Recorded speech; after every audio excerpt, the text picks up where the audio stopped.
And welcome everybody to the 2016 Winter Fire School, and to the folks out in the web, thank you for signing up. This is our 35th year of the Winter Fire School here in Columbia, and our 6th year of doing this webcasting. So we appreciate everybody that does it and participates out there. It's great. This morning's program is Ryan Pennington that does an outstanding job. If you guys have not read his book yet, Ryan's got them up for sale. I'm sure he'll share his web address to order this from you. If you haven't read it, please do. It is a great book. I learned a lot from it, from reading it. So now, out there in the web world, there are ways for you to communicate with us. If there's questions that you have that you'd like Ryan to answer, you can go to our Facebook page. It's MU Fire and Rescue Training Institute.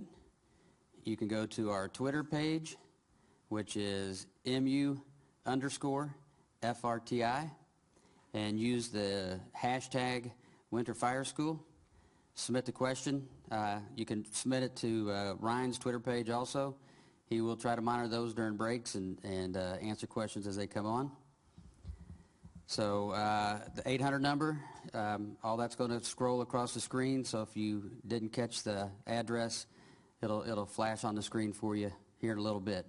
But you can call in 800-896-3475, and we do have that phone number monitored so you can get it answered for you.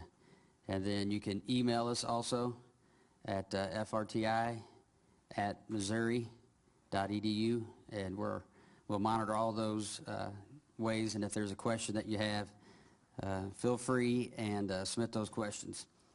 For the webcast guys out there, if you would, there was a SurveyMonkey sent with your login information. If you would take the time, please fill that out so that we can make sure that what we're doing here is meeting your needs.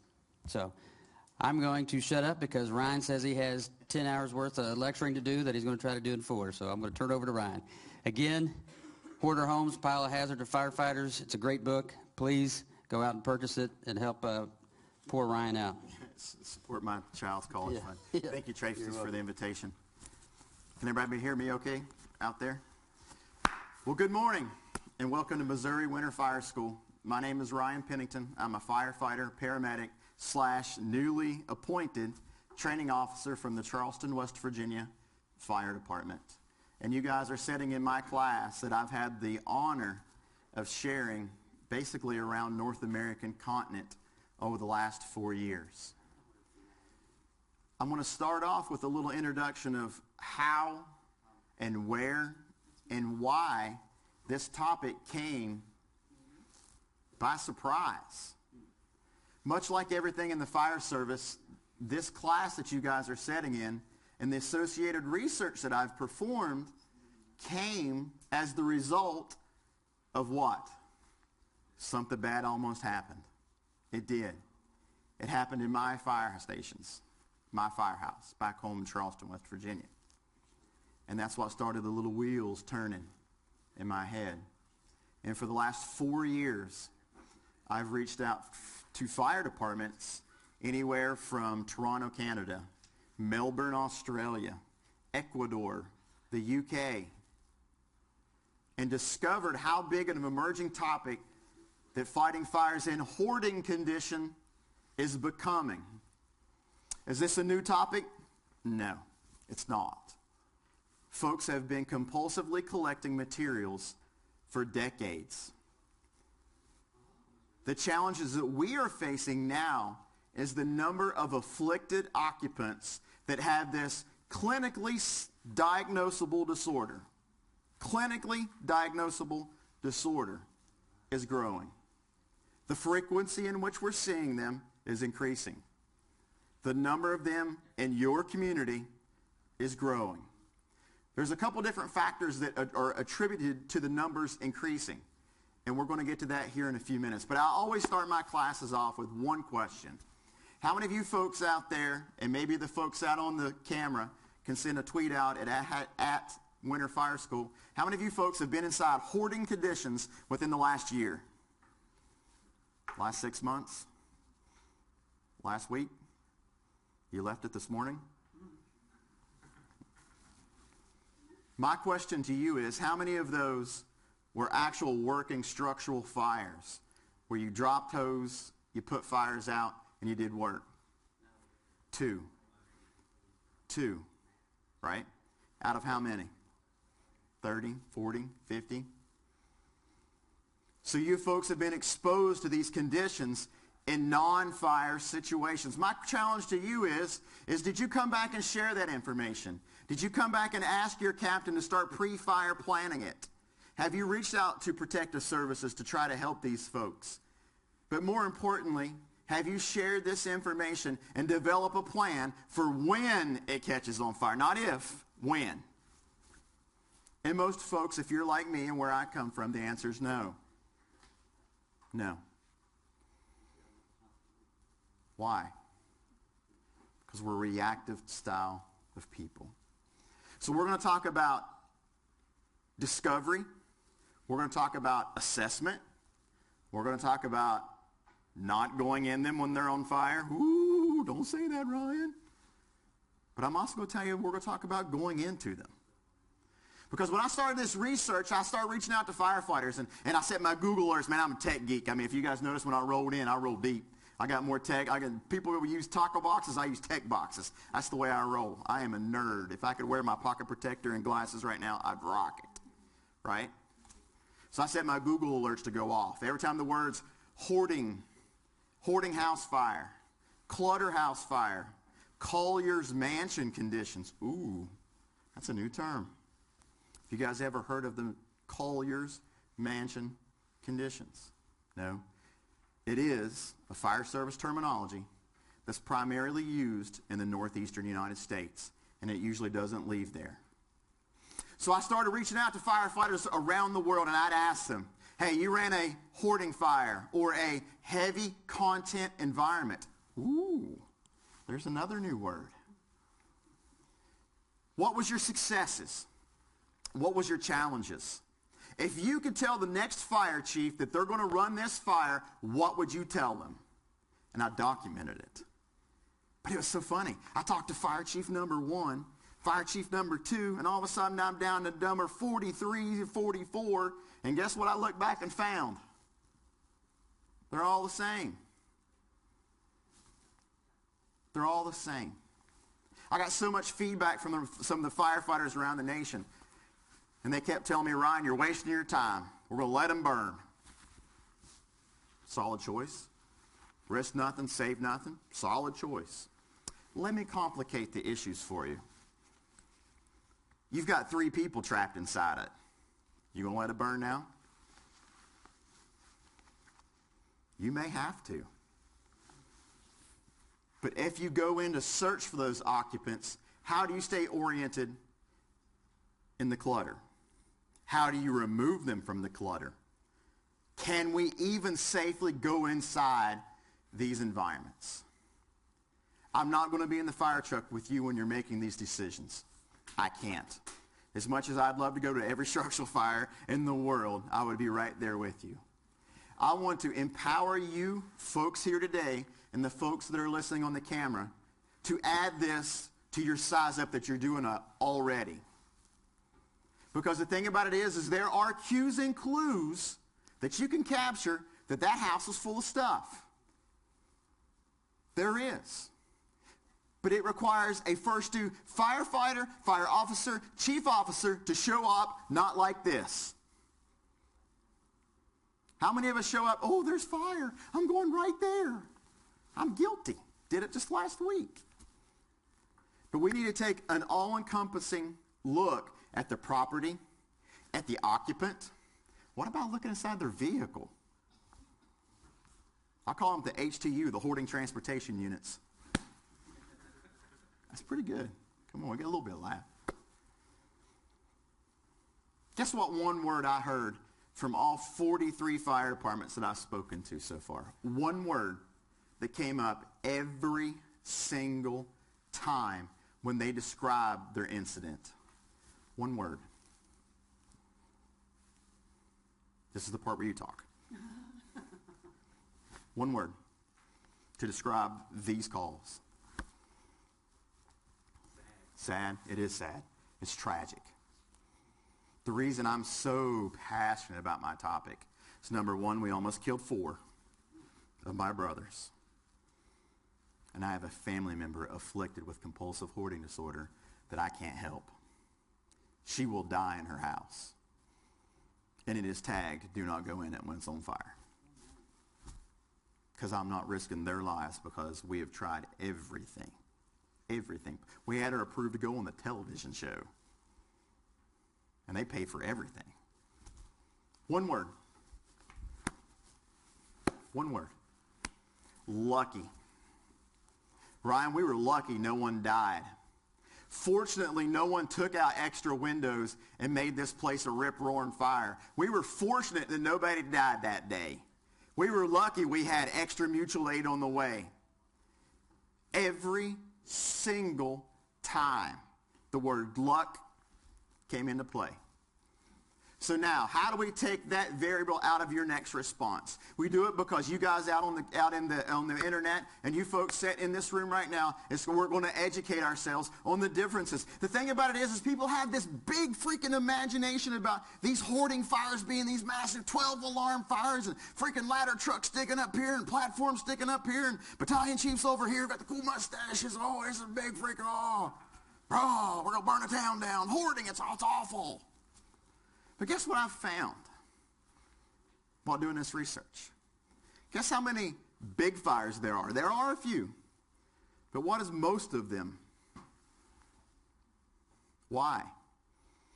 You guys were taught in Basic Firefighter 1 that we got the fire tetrahedron, quadrizingle, or quadrixles, or whatever we want to change it this year, whatever. But pyrolysis takes 3 elements, right?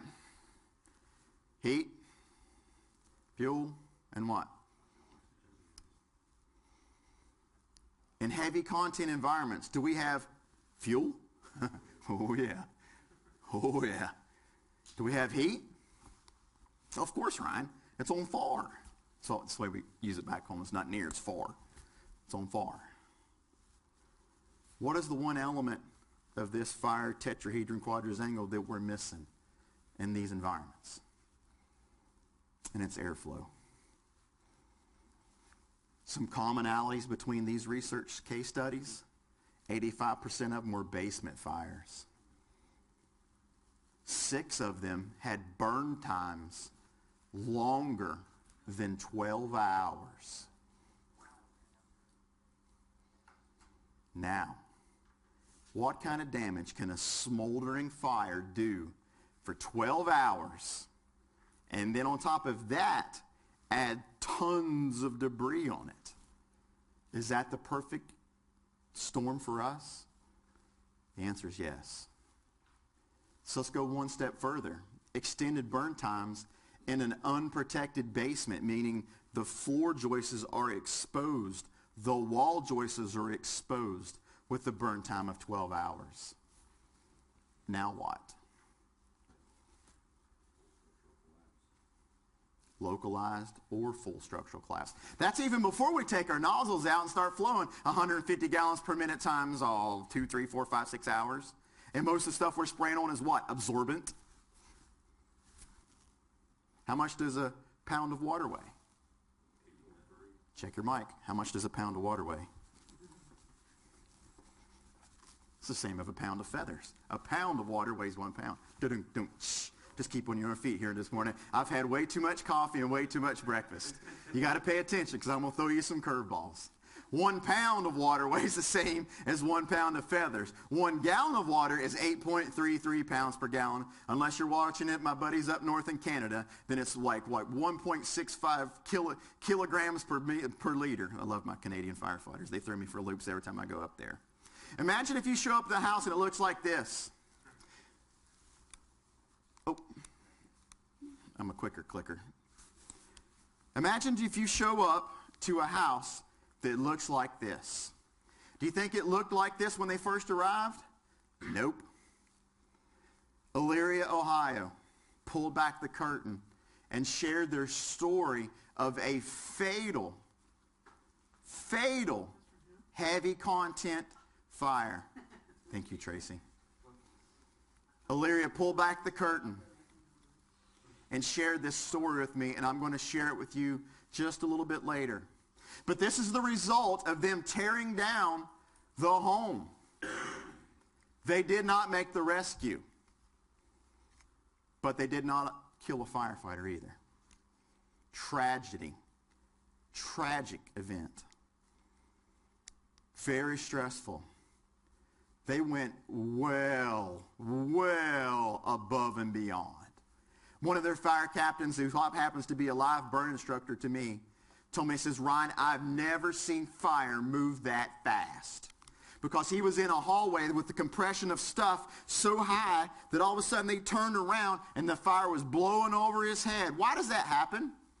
Because if you take this room and fill it full of stuff and you've only got a little space up there, eventually what's going to happen to that space? It's going to fill full of what? Super hot gases or high pressure. What's high pressure always looking for?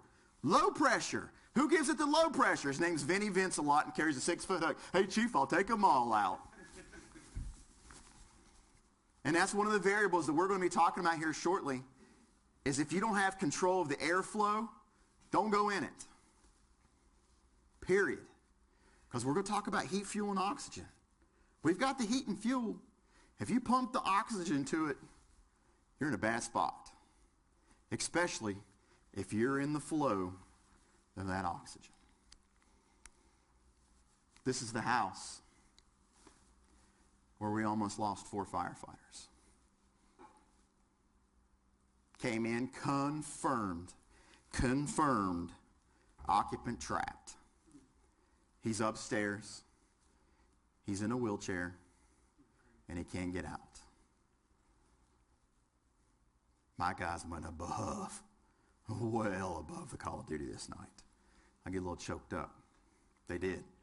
Fantastic. 31-minute extrication time. Our first alarm assignment that night was about 21 firefighters. We're very fortunate where I come from. My fire department, it's got good staffing. 31 minutes. 1 through the floor to the basement, 2 out of air, and 1 smoke inhalation because that captain gave up his mask for that occupant. The stuff that we were never supposed to do, he did. Did the occupant survive? The occupant did not survive. We tried. We assigned extra companies coming in. And the first company went to work immediately. But if you guys sat back here in the comfort of our chairs out here in the great state of Missouri, tell me what you see about this house that kind of stands out. Now, I have to give you a little bit of context about where this happened. This is an upscale neighborhood. These are $500,000, $600,000 homes along the Kanawha River in my town. This is where the rich folk live, not firefighters. This is where the rich folk live. But what really stands out about this house that you guys can see from right here? And I'm giving you just small clips here, just real quick. What do you guys see? Does it look well maintained? Can you see small bits of clutter in the windows? Small bits of clutter around the car? If I would zoom back out and give you the context of the houses around it, it stuck out like a sore thumb. Why? Why do they let the vegetation grow up around the side of the house? They're trying to hide it. They're unable to maintenance the property. Maybe they're trying to conceal something. What if you see a house with all this vegetation around it? What's going on inside it? The occupant either can't afford to have it maintenanced, they can't perform the maintenance themselves, or maybe they're trying to hide something. I tell all my guys back home, if you see all this overgrown shrubbery around a house where we live, you better start thinking of one of 3 things. A marijuana grow facility, those are coming up everywhere. A methamphetamine lab, those are on the decline. Or a heavy content environment. If we can get all 3, we're going to have one heck of an overhaul. Woo! Hey, Chief, we're going to need to cancel the drug test, man. We've got a mask malfunction up here, sir. Chief, yeah, we're going to need some Taco Bell. We got the munchies. From that incident started the research. And this is a news clip out of Arizona, so I want you guys to watch this news clip real quick and tell me what stands out.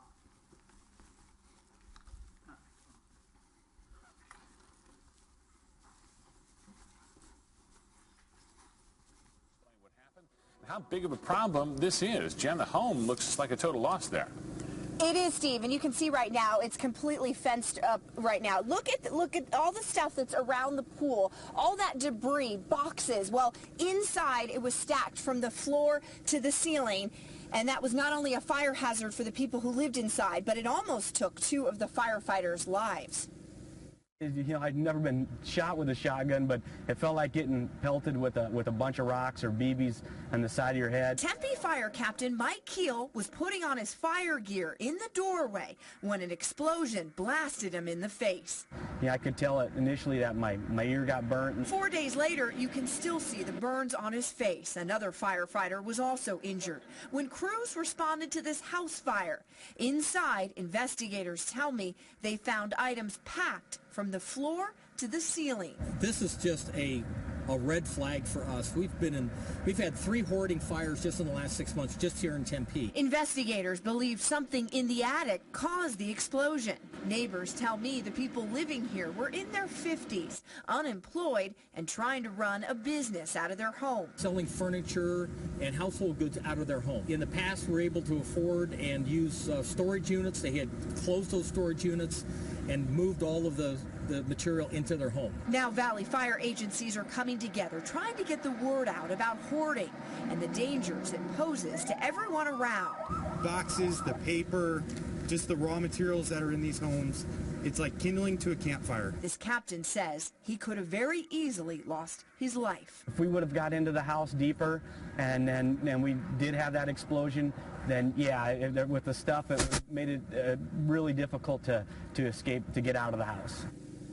And there's not a whole lot authorities can... What did he say there that really stands out? Number one, kudos to Tempe Fire Department. They were the first ones that I have found that has ever done any hoarding training in the United States. They actually ran a bunch of their firefighters and opened it up for their surrounding firefighters to educate them on it. But what are some of the concerning things that happened to the captain there? Number one, he was exposed to a rapid changing fire environment, whether it was an explosion, whether it was a flashover, whether it was a backdraft. But could you guys capture the cues and clues from that news clip? What did that house look like?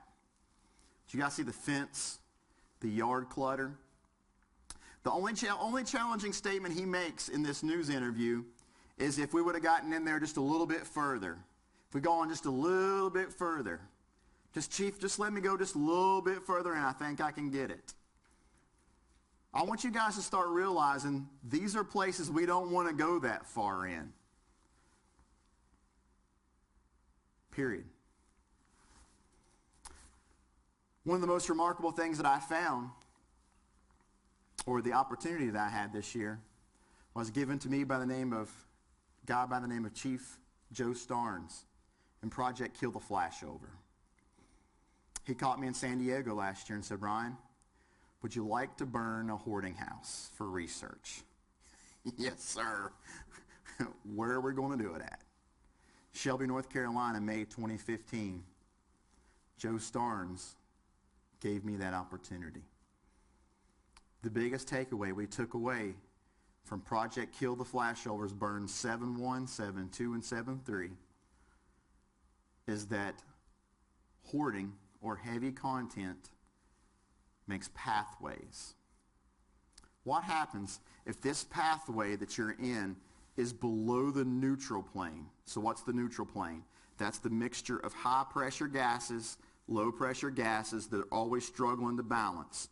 As high pressure increases, which way does the neutral plane go? It goes down. So if you see a neutral plane around 48 inches, that's hot gases and cold gases going in and out, and that's what's made the neutral plane. What happens if the stack of belongings is beneath the neutral plane and you're inside a pathway? What type of temperatures do you think we documented inside that pathway? Take a stab at it. 400, 450, 500 to ceiling maybe. Take a stab at what the temperature was between that pathway. This is the part where you talk. Do you all need Starbucks too? Take a stab. 1,000? Nope. How about 120? 120? 118? Listen, us Southern boys takes our shirts off at 120. I'll save you, I promise. And I always ask the firefighters, what was the temperature of your last fire's hallway that you crawled? I want to know in Fahrenheit or Celsius, for you Canadian listeners, Fahrenheit, what was the temperature at 48 inches of the last fire you crawled down? And you, like I, before last year, would say, I have no clue. And if I ask the youngest firefighters in here, well, my ears weren't burning, so it was okay. That was Ryan. I'm serious. I pick on people. I pick on me. Until I have the revelation with Chief Joe Starnes that says, Ryan, do you realize it takes minutes to go from 0 to 500, but it takes seconds to go from 500 to 1,400? And you have, most of you, I'm going to venture to say, you've got the tool to tell you what the temperature is. And where does it stay? In the truck, and we bring it out for what? Overhaul to find the hot spots. Not anymore, you're not. After today, you're going to use that thermal imaging camera. You're going to do a tactical 360. You're going to find where the hottest spots of the fire are at. We're going to identify where the coldest spots of the fire are at. Why is that important? Because that's where the people could be. That's where the fire is going if you take the window. I felt like Beavis and Butthead down there with Joe Starnes. Me fight fire. Because there's more to it. I'm like, Joe, how do I go 22 years? Don't you make fun of me being old. 22 years in his service. 22. And I never heard of terms of thermal ballast, under pressure, over pressure, neutral plane declination. Means the neutral plane's going down. There's more to it than grabbing and breaking and squirting. Period. 120 degrees, how deep we going? Sign 120, we're going all the way. Chief, I'll see you at the back door. Am I lying? Am I lying? 120 degrees, I ain't stopping. I am not stopping. Maybe even 270, I might not be stopping. But what happens when Vinnie vents a lot, and I wish I could quote the source on that one, takes his hook and pops a window. Now what's happening? And where are you going to go in that pathway now that you've created a volatile environment? Listen, I'm a Southern Baptist man, and you only got 2 places to go in the Southern Baptist, and that's up or down, because you ain't getting out a window. Ain't happening. Ain't happening. So let's start from the beginning. What is the definition of hoarding? Hoarding is a diagnosable clinical disorder. It is the accumulation of and failure to discard a large amount of belongings that have no apparent value. There's no rhyme or reason to how the affliction hits different people. They collect different things. What we do know is as of 2013, they added hoarding to the Diagnostic Statistical Manual of Diagnosable Disorders. Ron, I'm a fireman. I rake stuff, squirt water. What does that mean to me? It means that we're going to have some grant funding released. Because the American Fire Service doesn't know how often we're running into hoarding fires, heavy content environments, Collier's Mansion. Why? We haven't collected that data.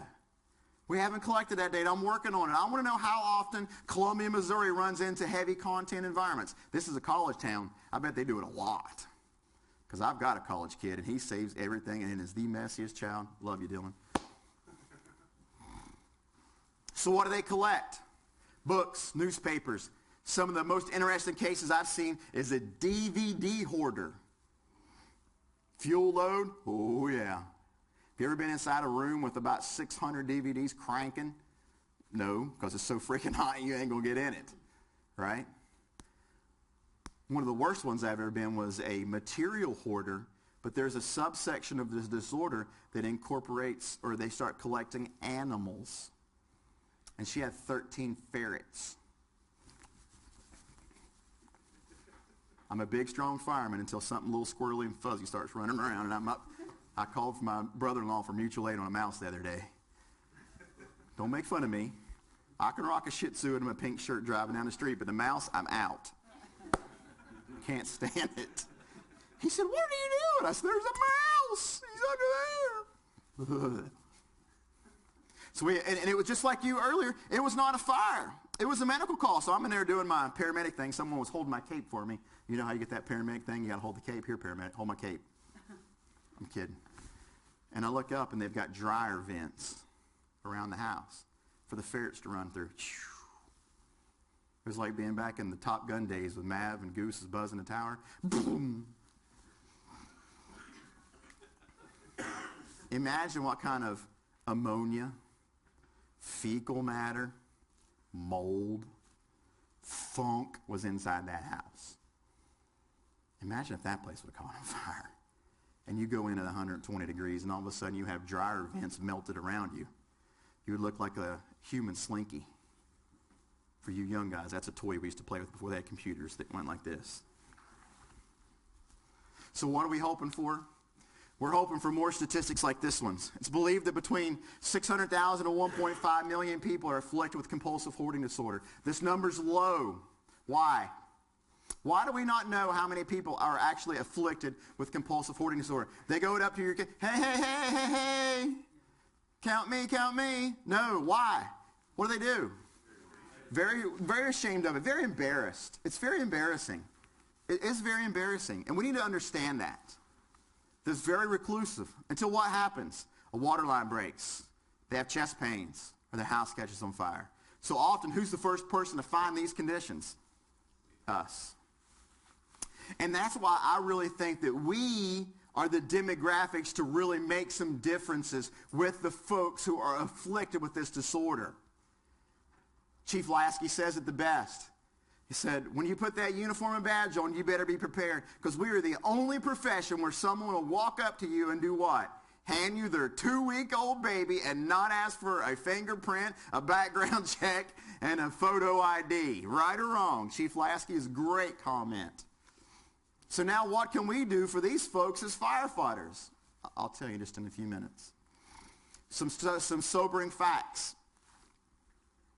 Between 1.5 to 2% of all adults, it afflicts more men than women. We've all known about Cat Lady, right? Have you ever thought about Cat Dude? He's out there.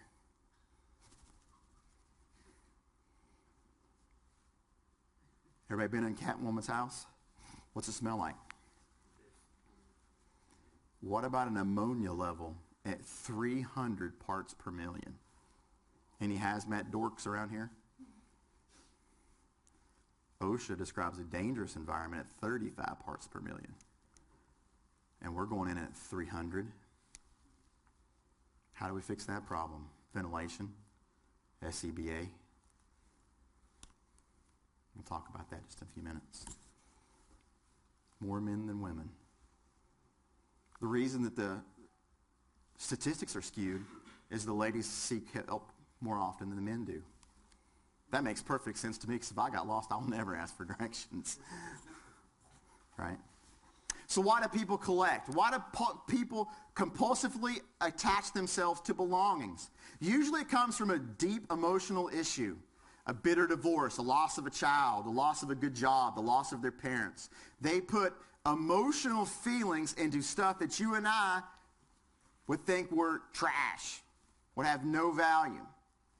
Eventually, that stuff, or the compulsion to collect, will take over their whole house. The funny thing about hoarding is how long do you think it would take to fill up this room full of stuff? I'll give you some context. I sent 135 of my firefighters through a 14 by 14 burn room, not on fire the first time. I mean, not on fire, for search and hose advancement. It took me 2 weeks to hoard it to knee level. 14 by 14 room. Imagine how long it would take to do a 3,000 square foot house. A 1,500 square foot house. It would take years. We need to be understanding that they have great issues or they can't get rid of their stuff. It's highlighted on the Hoarding Buried Alive shows. What does that show really shine light onto? Their inability to let go of inanimate objects. So now let's give you a little scenario. I'm Fire Chief 1. I'm outside. Firefighter 1, Firefighter 2, Firefighter 3. We all wear portable radios with our big radio straps and everything, right? Chief, this is Firefighter 1. This is a hoarding house. The place is full of crap. And that occupant standing right here beside Chief's big old speaker mic. What kind of reaction are you going to get? You ever seen a ticked off 90-pound cat lady? You ever see the movie The Replacements? She's wiry. Or better yet, firefighter back there with a coal shovel during overhaul and chucking her stuff out the window. Now what kind of reaction are they going to have? Or better yet, we're on the first 2 engine crew and the occupants running in and out of the house trying to save their stuff. It happened in Philadelphia. It happened in my home state. We need to understand these folks don't choose to collect this stuff like they do. Hoarding may start as a choice, but once it takes over the affliction, they can't help it. They can't control it. I love the fire service. I love EMS service. But we can be some of the most jaded people in the world. And listen, I speak in truths. The world is round, the grass is green, Ryan is fat, that's a fact. Is this a part or a response where we can be jaded and uncaring and uncompassionate for this person? It's not. Why? Because it's my family member. It's your family member. Can I let you a little secret? Most of these research cases, they haven't been poor trash out in the hall or somewhere. Most of them have been PhD doctor, nuclear physicists, the mayor's brother. What business are we really in? Breaking stuff. No. Customer service. And these people really need good customer service. I got a call from out in, I think it was Los Alamos. It's so funny. Chief Holt and I was just talking last night. And I got a call from a captain who had a near miss. He said, Ryan, he said, you want to come see a town full of compulsive collectors? Come out here. I said, why is that, Cap? He said, you've never seen a town full of hoarders until you see a town full of nuclear physicists. He said, every single house we go in through is full of books, everywhere. Of course, you know I got some West Virginia humor in there. So it's kind of like where I come from, except for those guys that have read those books.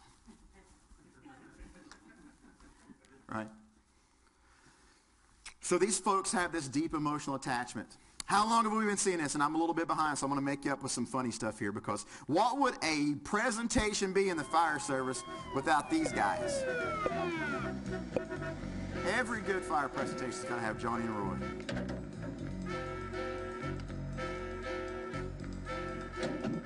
Back here, boys.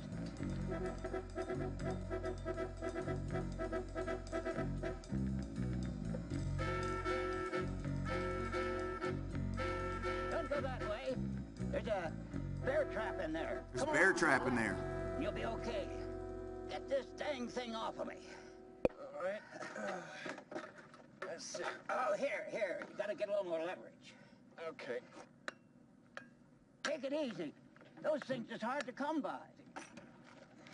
Well, all right, let's do it this way then.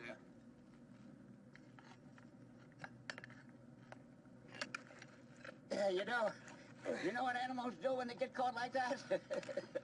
No, what? They start biting at the trapped leg, and they keep on biting until it's cut clean through. Is that right? Does this hurt? No. Are you sure? No. Okay. Well, it doesn't look too bad. Trapper comes along. All he finds is that one leg caught in a trap and a trail of blood. Of course, what I'm after is only got 2 legs. I've been trying to get a hold of him for some time. He's been looting my yards. Oh, yeah? Last week, lost an anvil. That's when I decided to set these here traps. What was he setting the traps for? Ooh, wow, that got loud. What was he setting the traps for? Bears? People, why? They're looting his yard. I know this is kind of a stereotypical grimy old white guy with a beard. I know that's kind of stereotyping. But is that a heavy content environment? Is that a commercial hoarding environment? Yes. But the reason I show you this, number one, Johnny and Roy's my heroes. But number two is that, can you see his compulsion to collect and the value he places on an anvil? Which I guess anvils are pretty expensive. I didn't realize that until I was teaching in class. But he thought so much about his anvil. What did he put in there? A freaking bear trap. Do you think that can happen nowadays around you folks? Let me tell you, I haven't even skimmed the surface of the doomsday preppers yet. Think that's hoarding? Oh yeah, guns, gas, and canned foods. Do we call that hoarders? I call that a West Virginian because that's the way we all roll. All right? If World War III breaks out, go to West Virginia, you'll be safe. Because I love my home state, and we do pride ourselves on those three things. But the thing about it is, in the honesty of it, it's not a poor white, bearded white man problem. It's not a black thing. It's not a white thing. It's not an Asian thing. It's not a Puerto Rican, Peruvian. It's not a London, UK thing. It affects all races, all ages. You can find it in the biggest of mansions to the smallest of shanties. You need to expect it or start looking for the cues and clues with each fire or response you go to. I've seen 5,000 square foot homes packed. I've seen trailers packed. I've seen people's cars packed. Homeless people with 5 buggies packed. There's no rhyme or reason to who is afflicted to this. But the scary part about it is they think it's genetic. So some of us in here may have the compulsion gene in us. But what happens is it doesn't really start affecting us until we start getting older. And if you think about it and think about our parents and grandparents, that's when it starts coming out. What do you see in this particular picture here? What really stands out about this one particular example of hoarding? And the thing about hoarding is we have different levels. Levels 1, 2, 3, 4, and 5. Because we can't go from empty to full. We got to progressively grow through. And the thing about this is there's no rhyme or reason to what rooms they start in. What 2 rooms do you think in a house will become full first? What 2 spaces in your home could you fill first and not mess with day-to-day activities? Think about it. Basement and attic. Because I'm telling you, if you go pull the ceiling of my garage, you're going to have a bunch of dead bodies falling on you because I'm a Halloween freak. As far as you know, they're fake. So now what 2 rooms would become full last? Now we're firefighters. We've got to have certain things in our world, right? Somebody told me a great quote from Napoleon. It says the army will only last as long as the food in their stomachs. And you said it. Kitchens, and I hate to get a little bit gross, but what's the other thing we got to have in order to get more kitchen? Bathrooms. So now, how are we going to adjust our search tactics in the middle of the night at 3 o'clock in the morning? Would you start your search in the bedroom? Would you start your search in the kitchen? Would you start your search in the bathroom? Like I said, I'm not going to be in that fire truck with you. But if you identify cues and clues of heavy content, these things need to start going through your mind. Before we take the bedroom window and dive in head first, maybe we can do a little bit more digging. Maybe we can do an interview with the neighbors. Maybe we've been inside the freaking house before, because the only way that you know with 100% certainty they're not in that bedroom is because you know they can't get in it. If I step back to the very first case I introduced you to at Elyria, Ohio, the biggest takeaway from the Elyria, Ohio, thanks Chief Pernesti for letting us do this, is the building department had been in there 9 times. 9 times. And guess how many times they told the on-duty crews that the second level was completely inhabitable? Elyria opened up the doors and exposed something, and I thank them for it. The building department didn't share anything with all-new companies. Could it have made a difference? Probably not in saving the woman, but more likely in the part of exposing the firefighters to the risk. because they think the woman was probably passed long before. So keep that in mind. What stands out about this particular picture, and I got to speed up the pace a little bit here because I'm a little bit behind, because I am fired up to be in Missouri. I love Missouri. It's like my home state without mountains. Well, you guys got big mountains down south, right? What do you guys see about this? Do you think this is an interior structural firefight or an exterior structural firefight? Quickly, we got to keep going. Quickly. Could you crawl inside there and perform a search? Yes. Could you fight an interior structural firefight in those conditions? Yes. Is ventilation, natural ventilation, going to be obstructed by piles of stuff? No. Where's the patient most likely going to be found at? Inside that pathway. Most often. Not always. Most often. Some of the risk factors for hoarding. If you come from a family that's raised as hoarders, you become it as well. That's why they started support groups such as the Children of Hoarding. So that way they break the cycle. Because these folks need the mental health support to fix their underlying causes. Last year in Missouri, I got my famous hashtag for my class. What do you guys notice in the backyard of this house? What really stands out the most back there? And it was here last year that I got my favorite hashtag. If you guys are on Twitter, you can throw on there. One of the Missouri guys in the background said, Ryan, do you realize every single picture that you've shown us of the exterior of a house had a blue tarp in it?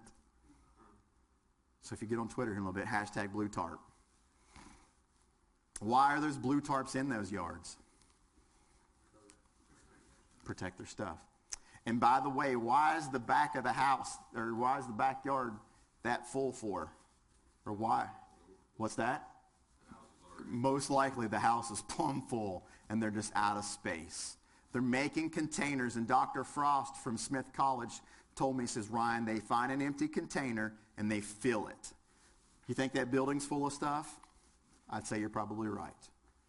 What kind of stretch challenge is that ladder truck getting ready to come up against? Yep. And wait till you see the videos.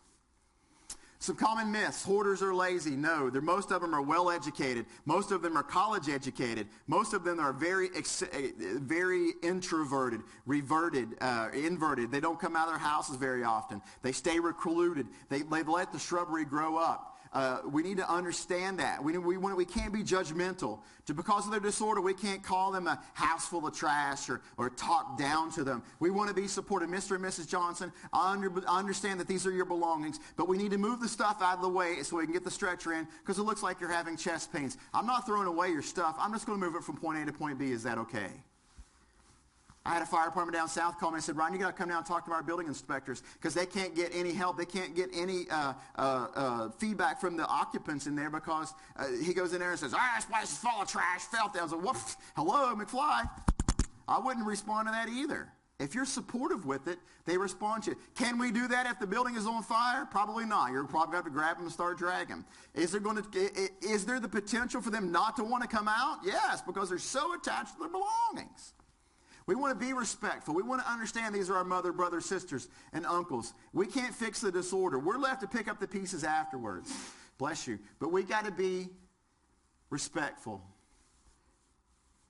One of the things I can't stand is somebody getting on the radio and saying, Chief, we've got pack rat conditions.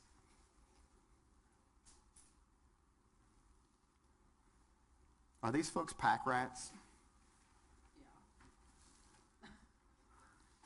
Can we tell them they're pack rats, or should we tell them they're pack rats?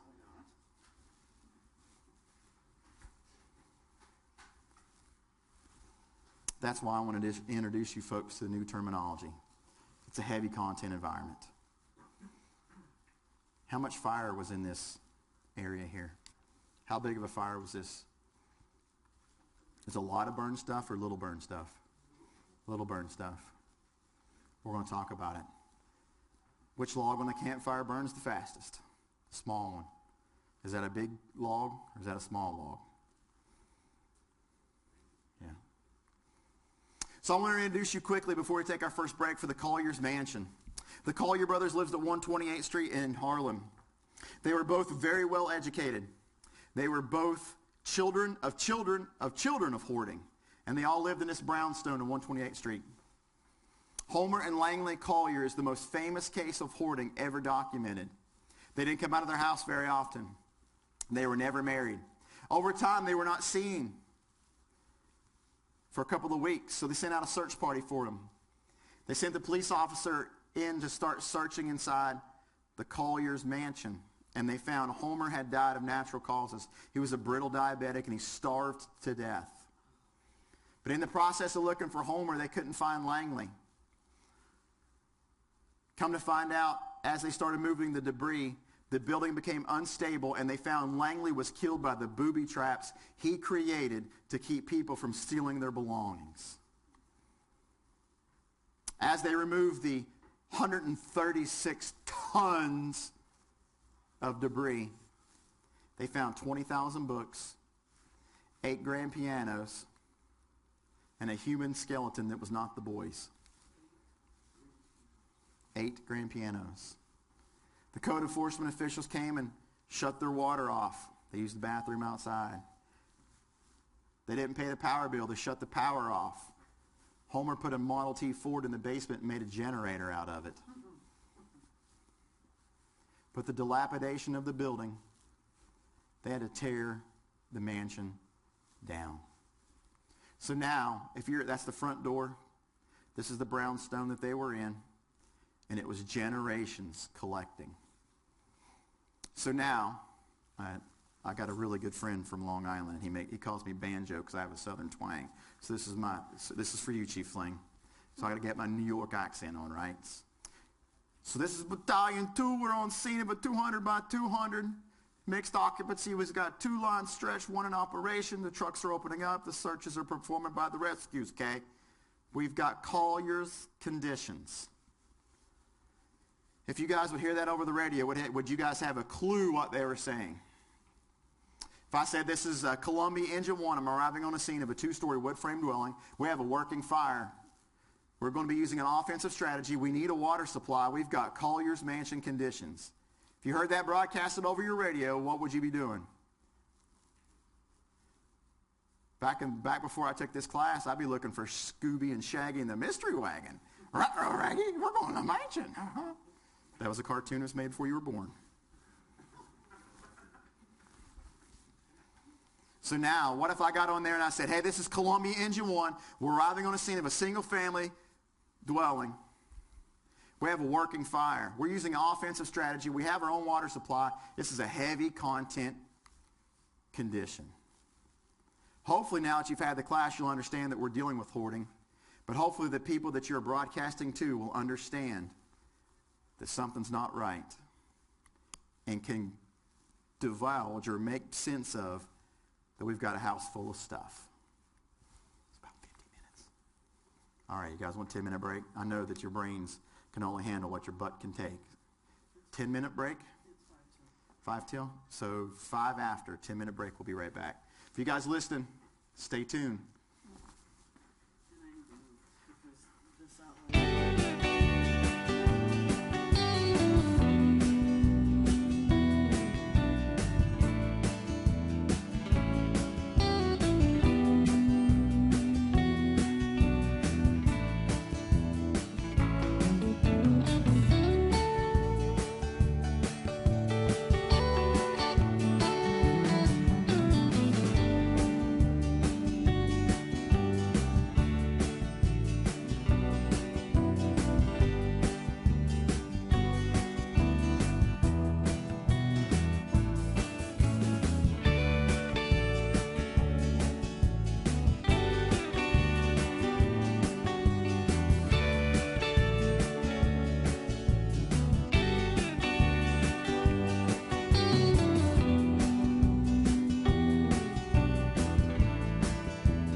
We back? Oh, hey guys. Well, welcome back. Did everybody make it back from break? All right, so we'll take a question real quick. I think we got a question from Twitter somewhere. Who has the question? She has it, but she's in the bathroom. All right, she'll be right back. So, all right, so you guys understand a little bit about the complexity of the disorder. We did have a question during break about what we can do to get these folks help. It's a complex issue. If there's an APS situation you need to handle, if you guys have adult protective services and child protective services, about the best we can do is documentation, documentation, documentation, documentation, documentation. But what the issue that we're finding is we live in America, hashtag America. And what they do is once they get like the fecal matter and the funk cleaned up, they'll allow them right back in. Because we can choose to live. That's the freedoms that our armed services, if any veterans in here, thank you for your service. That's what they've given us, is they really can't, I mean, even though it may seem just nasty to us, there really isn't a whole lot to do. And it really comes down to who's going to pay for the mental health support. So it's a troubling issue. There are things called hoarding task forces out there who combine police, law enforcement, and firefighters together to share the burden of financial responsibility. But as far as that goes, really, my side of it being protecting you folks is we just, need to prepare for the emergencies that happen. It's a troubling issue. Yes, ma'am. We have a question. All right. From Webland. Webland. Is it from Twitter? No. Nope. For all you folks out there listening, make sure to send it out on Twitter. Hashtag Winter Fire School. And it's at Missouri M _ I'll find it here in a minute. Go ahead.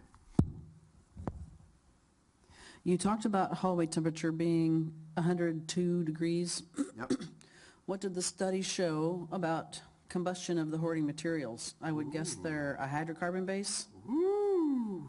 Thank you for the question. Man, thank you for the questions. All right. Put that one on the back burner for 1 second, and I'll explain. Were they hydrocarbon based? Yes. And I'm going to show you what it looked like from inside.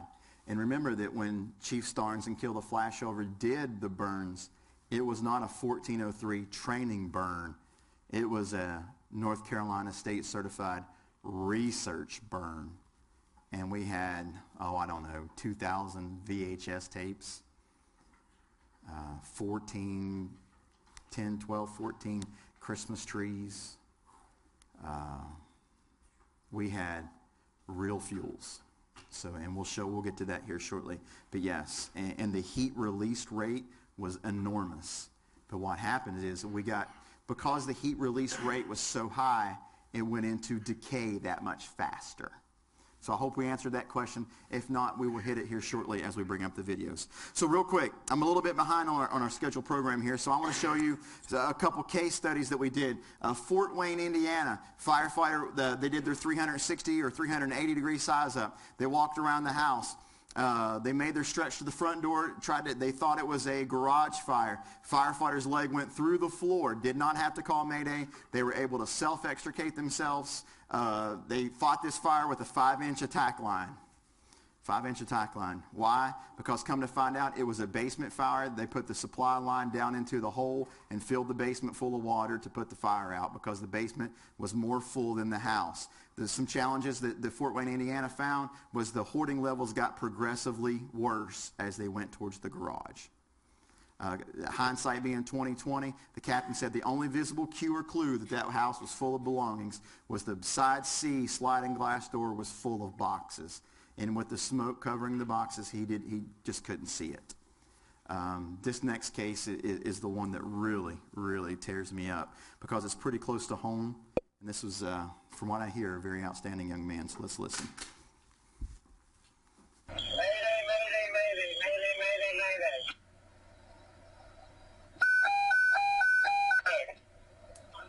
156 Portable 3 receiving a mayday from Engine 56 Portable 4. This call group's now restricted. Engine 56 Portable 4, what's your location? Nozzle. Fire attack, second floor, sticking in. We're going to come out with 41 in. Unit calling mayday from dispatch, what's your location? Second floor fire attack. There's a 66. We believe we got the heart for 41 down. Half alarm is gone.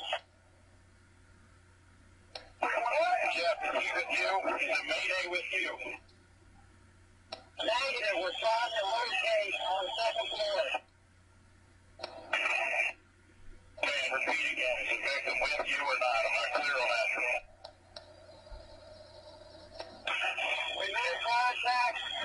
Individuals on contact. Haven't been extended line. We're working on expertise. I think we got a border house. His name was Gene Kirchner. 23 years old, Baltimore County, Maryland. This house fire came in with triple entrapment. 3 occupants trapped. The NIOSH report has not been released yet, but the provisional Baltimore County report indicates that Gene was found on Side C, Division 2, and he was searching for life. He was found without his face piece on, without his gloves on, and that's about as far as we know so far. Line of duty deaths have names. They have faces. That's Gene's face. It's my job to share stories of what happened to Gene to everyone. So, more or less what happened to Gene, we want to wait for the NIOSH report to make sure that we accurately describe what happened. But what we can describe is the house that they responded to on Hanover Road, Baltimore County, Maryland. The house that they responded to looked like this.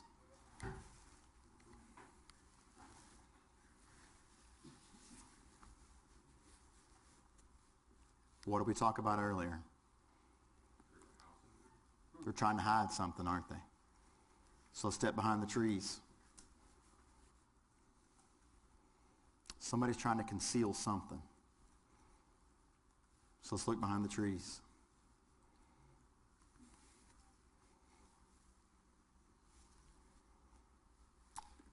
I ask a lot of questions about this particular one because I wanted to make sure that I accurately describe what happened that night.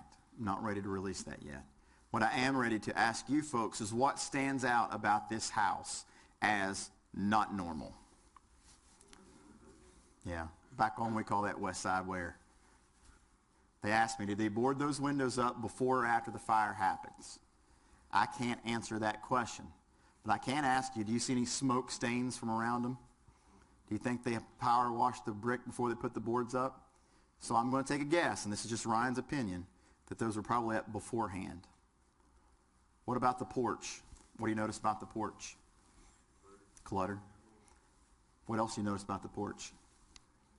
Those aren't Christmas lights. Those are Halloween lights. Those are Valentine's Day lights. We're going to light them up for the 4th of July. We just leave them up. Oh. Does it look like it's a well-maintenance property? No. No. Could you call that a heavy content environment from this view that you have right now? No. I don't think you can. But can you start saying, ooh, something's not right. Ding, ding, ding. Number 1, we got overgrown shrubbery. Ding, ding, ding. Number 2, we've got crap on the front porch. Oh, man, maybe I should get out of my fire truck, take my thermal imaging camera, and do what? Walk around the building. Oh, wait, there's the back side of it. What is the hashtag? I can't wait till I hear somebody on the radio say, Ryan, you've got to hear this recording from our dispatch. Dispatch to Engine 1, we're on scene. We got a working fire, son. She's blowing out everywhere, and we got blue tarps are everywhere. Blue tarps. Is there exterior clutter? Yes. Is there exterior clutter because the inside's probably full? Yes. Come to find out, this wasn't, quote, unquote, a hoarding house. This was just a home that had lots of occupants in them. And they have a name for it, and I'm sorry that I don't remember it right, and I recall it right now. Like boarding houses were like 12 or 13 people. Gene was rescuing 3 of them. God bless you, Gene. We'll keep sharing your story, my friend. What stands out about the Hanover Road case is if you go to Google Earth right now and look at the outline of the house, compare it to the neighbors around them. Clean yard, clean side yard, clean backyard. Now look, oh crap, Oh, crap. Oh, crap. Oh, crap. Literally. Maybe figuratively.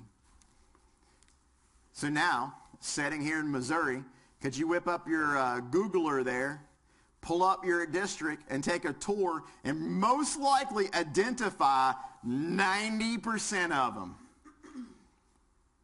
You can, because the drones are watching. That is a resource we're going to talk about. Where's the house here? Cue number 1, clue number 2, clue number 3. Blue tarp. We have a heavy content environment. Does it need to be investigated a little bit further? Sure. But should the red flags be going up? Yes. Should you be getting on your handy-talkie and saying 2 words? More people. Shepherdstown, West Virginia, 26 hours on scene. Hagerstown, Maryland, 24 hours on scene. Knoxville, Tennessee, 2 days on scene with a double fatal. How long does it take you all to get 20 people on the scene of a structural fire? I know, he's laughing. I'm a volunteer chief too. It takes us about 4 departments. Then of those 20 people, 3 of them are standing in the yard looking like lawn shepherds. Then they've got their twin brothers, the pink flamingos. Then they got the scared firefighter going, that's on fire. To get 20 people willing to do the work, you need to be ahead of the game. You need to be ahead of the game. What if they're hiding this? This is something we're seeing growing, literally growing more often. And that's a marijuana grow facility. Right? What did we say earlier? If we get this, and we're going to have a heck of an overhaul. What's that? If it ain't burning, it will be. You know why? Because Smokey, I'm going to get you high today. Dang, Chief. So let's talk about levels real quick so we get going. Level 1, hoarding. It's around knee level, maybe some ankle level. All doors are usable spaces. All windows are available. The natural ventilation is in place. Maybe some pathways, maybe some not. Storage containers are full. You need to automatically assume that attics and basements are full. Level 1, heavy content looks like this. Can we go inside and fight these fires with interior conditions with the normal bread and butter operations? Yes. Why? There's firefighters standing there. They told you could do it. They did it. That's fine. Level 2, above the knee, heading towards the waist, maybe up towards the chest. The pathways are starting. You may or may not have some available spaces that are completely closed off, such as storage containers and closets and stuff. Level 2, heavy content. Can we still get inside and fight these fires? The answer is probably yes. I gave it a green. Or we need to start being a little bit more cautious, worrying about extended burn times, worry about weakened floor joists, worry about fuel loads and all this type of stuff. Yes, but can we go inside these places? I'm going to give it a yes. But it's going to come up to your assessment. How do we know for sure that's a level 1, 2, 3, 4, and 5 if we've been in them before, if we're scanning with our thermal imaging camera? This is the risk versus reward paradigm that we're going through. If it's much above this, we're going to start getting into higher risk. What do you see about this picture that really stands out? What really stands out about that particular picture here at level 2? Quickly, I'm a little bit behind, quickly. You see the pathways are starting, right? How hard is that room going to be to search? Probably not very hard. Why? There's pathway going right where they're at. That's their computer desk. All those solids are in there. What is that? Plastics. What about that window back there? What about that window back there? Well, by the way, that's not a window. That's a sliding glass door.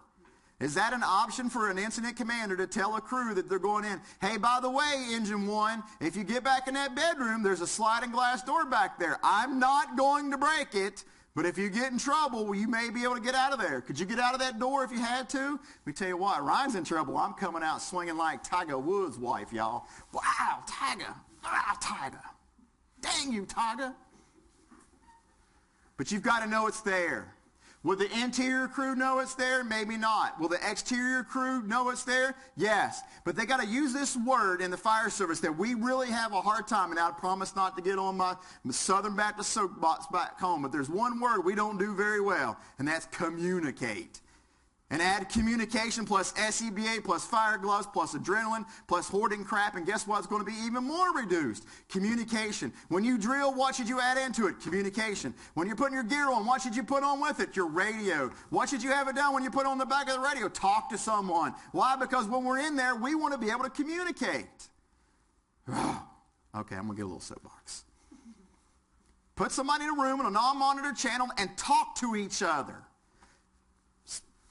Period, because this is something that's important.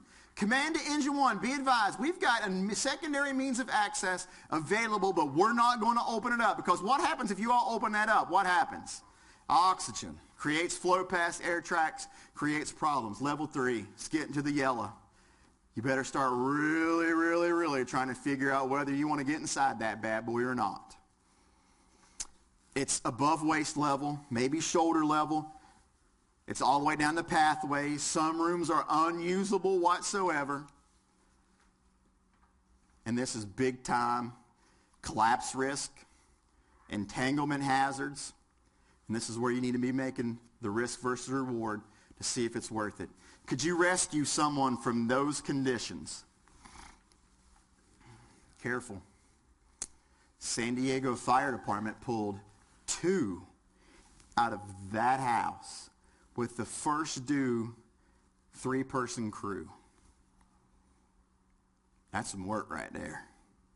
Why? Small fire, big fire. Small. They get there fast? Yes. Did they find one right behind the front door? Yes. But they found the other one where? In the pathway. San Diego pulled 2 live victims from that fire. There is no absolutes in this world, except for you're not going to be in it forever, right?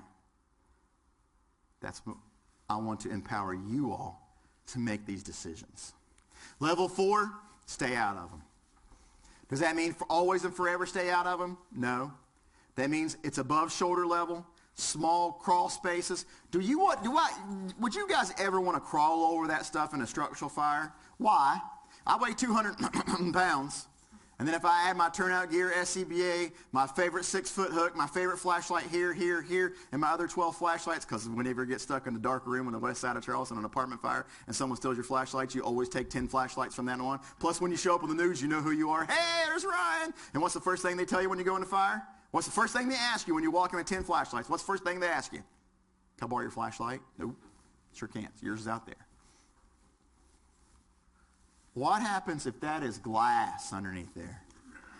What happens if that is yarn underneath there? Do me a favor, young folks, do this. We don't crawl over stacks of crap that we don't know what's in it. All right, I always do this to remind myself to say it again. We don't crawl over stacks of crap that we don't know what's in them. And then, of course, you've got a level 5. So levels 1, 2, 3, 4, and 5. So do I want to get back here on the radio and say, hey, this is Engine 1 to command. We're be advised. We're reporting a level 3 heavy in here. No, I don't. Don't really care. If we're on a fire scene, it's either a heavy content or not. What if you call it a heavy content on the radio and you get back on the radio and it's really not a heavy content? It was just a cluttered front room. Does it really matter? The answer is no, because I'm not going to change. Well, I might change a little bit, but I don't want you folks to operate in. Well, never mind. If it's not there, can you cancel a mayday? Hey, Chief, it's not a heavy content. Sorry for the wrong diagnosis. We're back here in the back and it's clear. Cancel it. Hey, it's not a heavy content. What I want you folks to do is get on your little Googler devices, go find the houses in your area, mark them as heavy content, so when you go in there, you can assess where they're at, do a quick pre-fire plan, and give them a levels. Hey, Chief, 123 Main Street is a level 4 heavy content. So when you show up and you look at your pre-fire plan, and there is no reason, here it comes, I know it's coming. There is no reason for no fire department in the United States of America, and I'm not pointing to you, to not have a pre-fire plan. You should have a pre-fire plan in case you can't get to your pre-fire plan, and that pre-fire plan don't work. Because what? You've got technology in your pocket that costs you zero money. There are zero excuses why you can't know where your high hazards are, your long lays are, your tanker shuttles are, your corn bin, whatever you want to freaking put on them. Put them on there. Add heavy content to it.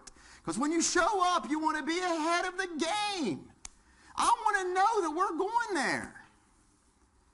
My volunteer department budget is about this big. Our staffing is about this big. But our whole area is pre-fire planned on active 911, and it costs us $11 a month.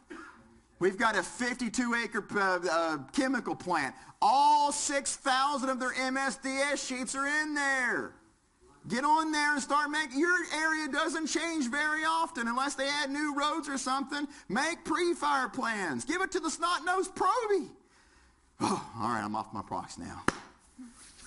Because when we show up prepared, we show up prepared.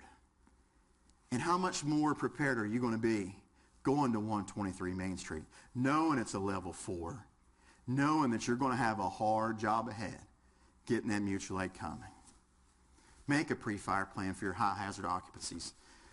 Make a hazard for heavy content, or make a pre-fire plan for heavy content. It only takes time, and if you divide that time, you're going to have a successful operation. Why?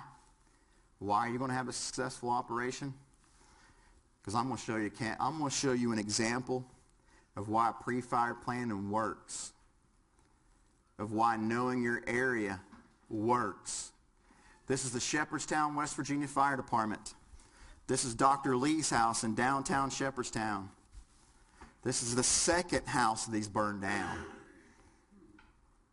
PhD, university professor. 2 o'clock in the afternoon, comes in with possible entrapment. Now what? Shepherdstown had a duty captain on duty that day. They're volunteering. They staff a duty captain when the students are in the college. He knew what the address was. They know where the livable spaces were. They knew that their pumper had to go down the alleyway backwards to gain access to it. Why? Guess how many times they'd been inside that house? A lot. Why? Because unfortunately he had lost his wife shortly before the fire, and they'd had to take her on multiple EMS runs. They estimate about 600 Domino's pizza boxes in the kitchen. Like 600, yeah. What kind of challenges are these firefighters facing? Exhaustion before you even make it to the building. What you can't see is this is side Charlie of the house. You can't see Shepherdstown's engine sitting there. Shepherdstown takes the PG model or the DC model, and they run a 400-foot pre-connected 1 3/4 line. 400 feet. Guess what they almost didn't have enough of? At 400 feet. Why? Look at the debris they had to go around. Look at their stretch lengths. Look at the ladders that they used, the occupants used to get in and out of the second story of the house. They committed 1 firefighter to a vent inner search on side C. They used the scaffolding and the occupants' ladders to get up there. And they were on scene for about 19 hours, maybe 20-some hours. They ended up getting 2 ladder trucks going to work. All the firefighters came home, and come to find out the occupant was not there when the fire happened. Thank goodness. They saved the 100-year-old bed and breakfast right next door. Did not even have so much as a melted shutter. The direct result of the success of this fire is because it was pre-fire planned. So let's talk about it. The cause? I don't know. Most of them are cooking or secondary heat sources like space heaters and such. So let's take a look at how we can do this real quick. And I'm going to buzz through this one real quick because I want to get to some more firefighting stuff here. What do you guys see here? This is a street level assessment of your area. This could be anywhere USA. What do you see? Start throwing out some cues and clues here. Overgrown shrubs? Yes. Why is this one confusing? Do you think this is in a rural area or a municipal district? Why? Because building code says if there's clutter in the front yard, they can make you clean it up. So why is Columbia's assessment different than the county's assessment? Because I bet inside the city of Missouri, if you collect stuff in the front yard, they can make you clean it up. But I would also venture to say that in Columbia, if you can collect anything you want to in the backyard, because that's the way it is most places, not? They can make and clean it up? There is a trash ordinance. Trash ordinance. Well, trash and accumulations ordinance. Nice. In the city. So you're a little bit, and I figure that's probably because of the college town, right? Couldn't tell you why the ordinance exists. I don't know. So let's talk about it. You roll up on the engine. Engine 1's arriving on a scene. Story-and-a-half residential occupancy. XYZ is going on. We're doing XYZ. Can we call it a heavy content environment? No. So what else you want to know? Well, if you know beforehand and you go to space and zoom in, would you know? Yeah. And Chief, we got a blue tarp here. I can't wait. I can't wait till somebody says it. Chief, we got blue tarps everywhere. But if you would just do a simple walk around of the structure, look what you're capturing. Blue tarps, cars full of junk, gazebo full of junk. Keep walking. Privacy fence in front of a privacy fence in front of a privacy fence. Is this a heavy content environment? Yes. So now, start the process now by scanning your area, looking for that. Get on Google Earth if you have to and start figuring out. And then hopefully what you'll want to know is where's the occupant live at? Where's the available spaces? What really stands out about this house? Just the overgrown shrubs there. Is that an overwhelming smack across the face of heavy content? Not really. It just means they haven't cut the grass in a while, right? But is that a cue that something's not quite right? Yes. Do we investigate a little bit further? Yes. What about here? Yep, it's an unmaintained property. We've got cues and clues of hoarding or heavy content in these windows, overgrown shrubs. By the way, you'll see this one on fire in a few minutes. This is the one that we actually burnt. It was an abandoned house. That's the one we did the fire in. At one point in time, they had 83 cats in there, though. I think we found 26 of them still in there. Listen, we're going to do it. We're going to do it right, man. That's the way we roll. Maybe not 26. There was a good 8 or 10 of them. Right? Yeah, 12 ferrets. Easy assessment or hard assessment? I apologize about the quality of the picture. She was standing in the front yard when I was driving past. Municipal Aurora District. Rural. Where's your point of entry? It's going to be It's going to be hard to find. It's going to be hard to find. You need to find the way that they get in and out. Sometimes it's not the front door. Sometimes it's not the back door. Sometimes it's a window. Sometimes it's through the garage. So if you guys find these real quick, just do a quick plot plan. Hey, Mama, Papa can stay back here. There's pathways here. This room's not usable. This room's not usable. This room's not usable. If you can't gain legal access of the house, what we want you to do is to try to start making some sort of a plan. And this is an incident that happened to Kentland over in Maryland. And Chief Kelleher really did something fantastic, and he showed us what happened to Kentland Rescue Engine 33 in Kentland. I don't know if you guys follow this along, but Kentland Rescue Engine 33 responded as the second special service company on a warehouse fire. This was an exterior fire with polystyrenes. Kentland and Chief Kelleher put out this report at 8740 Ashwood Drive, Capitol Heights, Maryland. Rescue Engine 33 went ahead. They weren't even really supposed to, but they laid their supply line in. Nobody picked up their split to make it.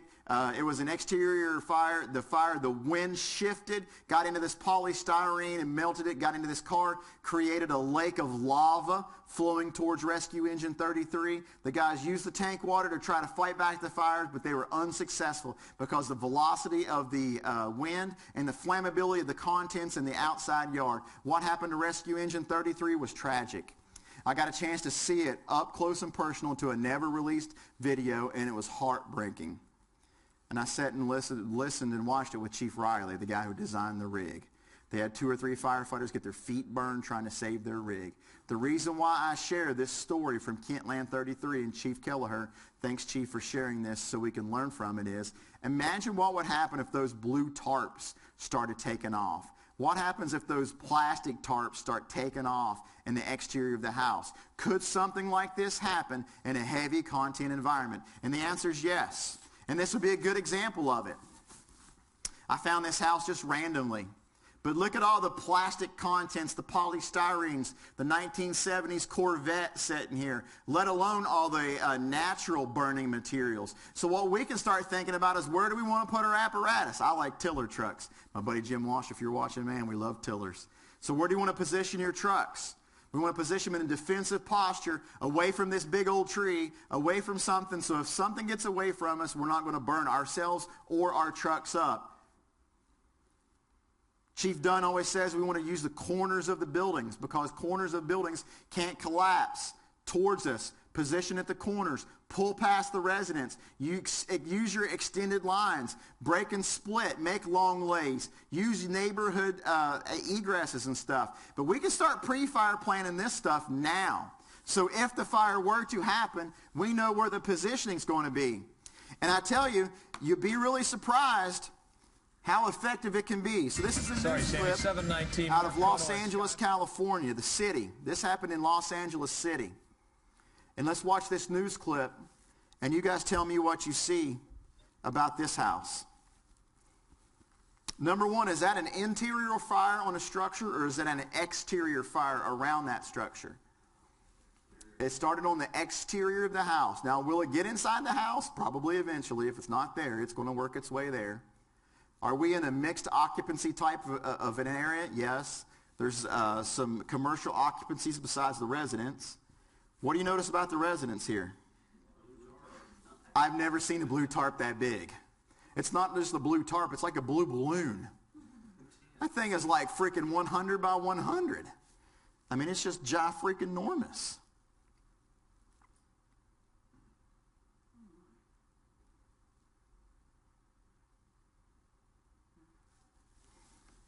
So now, where does your trucks go? Where does your first water go? How are we going to battle this blaze? More than anything, what do we need to suspect the interior of that house is like? Full. Full. So Los Angeles gets there. They get the water on the fire. Is this a small diameter hose fire or large diameter hose fire? It's a large diameter hose fire. We need to call in the firefighter helpers. You know what firefighter helpers are? No, the truck company guys. Stirring it, buddy. Stirring it. Because you got firefighters who ride engines and firefighter helpers who ride the trucks. Right? I always get them fired up with that one. Of course, I love the guys that have the trucks that's on the back say, engine stay away, life-saving equipment on board. But yes, we need to worry about where can we put our master streams? Where's our trucks going to go? How are we going to get, if it gets inside this house, how can we go? Are we going to go and try to fight our way from the inside out? Most likely not. We're going to fight from the outside in. We've got access issues here. We've got egress issues here. This is a complex situation. And that's why I say if we can identify these places ahead of time, we can be ahead of the game. Do you think that house got that 100 by 100 blue tarp full of stuff like in 2 days? I bet it'd take about 10 years to get there. So, I mean, we want to start identifying these properties now. We want a common reporting system from every level around. We want a common reporting system from everyone around. So now, let's talk about how we are going to size these up when you guys get there. Number one, I always ask, who sizes up structural fires? Who? Who should perform a size up on fires? Everybody. Is it a static size up or is it a dynamic size up? Does things get better? Does things get worse? Is they're changing? It's always changing. Chief Gasaway has always said, as you show up at the process of this building coming down, Where you're at in that process dictates what you're going to do. So I want to spend some time with you now doing some repetitive overviews of heavy content conditions. What would your initial radio report of those conditions be?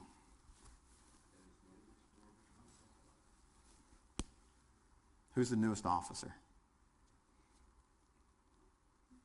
Come on, somebody point him or her out.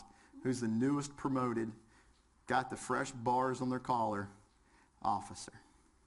Come on, I promise. I have something rewarding for you if you play along. All right, I'll be the new officer.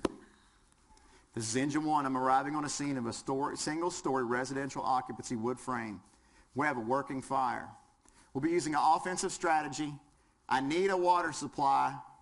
We'll be establishing Main Street Command.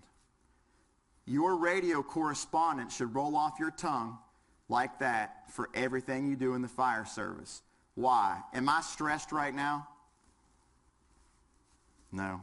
I'm pretty comfortable public speaking, so public speaking's not a stress of mine anymore. A mouse, different story. Right? You guys need to start going through repetitious. Start coming up with canned statements. Go to Chief Brunacini's blue card. So that way you all sound the same. You're all on the same page. What's one statement we all should be able to make? Mayday, mayday, mayday, 458, firefighter Pennington. I'm assigned to the first floor fire suppression. I'm disoriented and I'm activating my pass alarm. There's some things that should roll off your tongues just like that. Assessing scene should be one of them. Who sizes up the scene?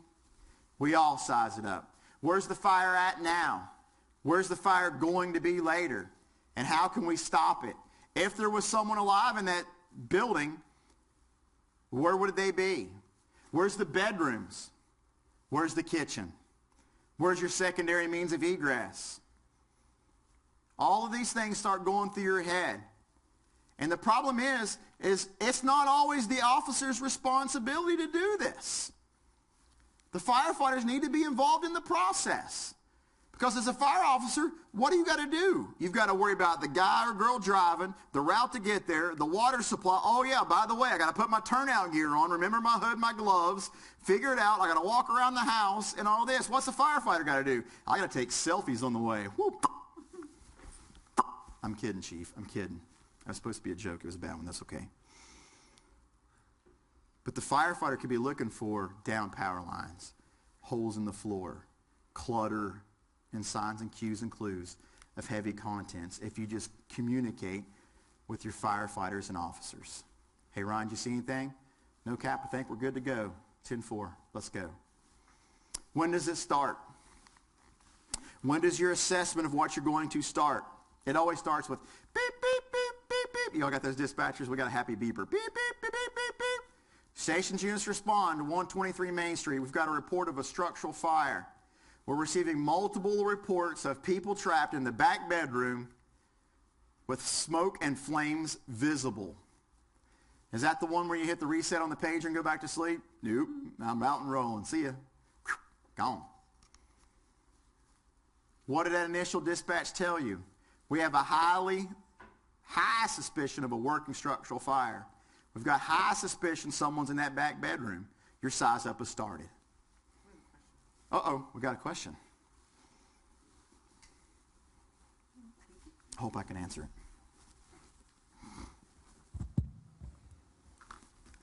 In the fire study you did, you talked about faster collapse due to the weight.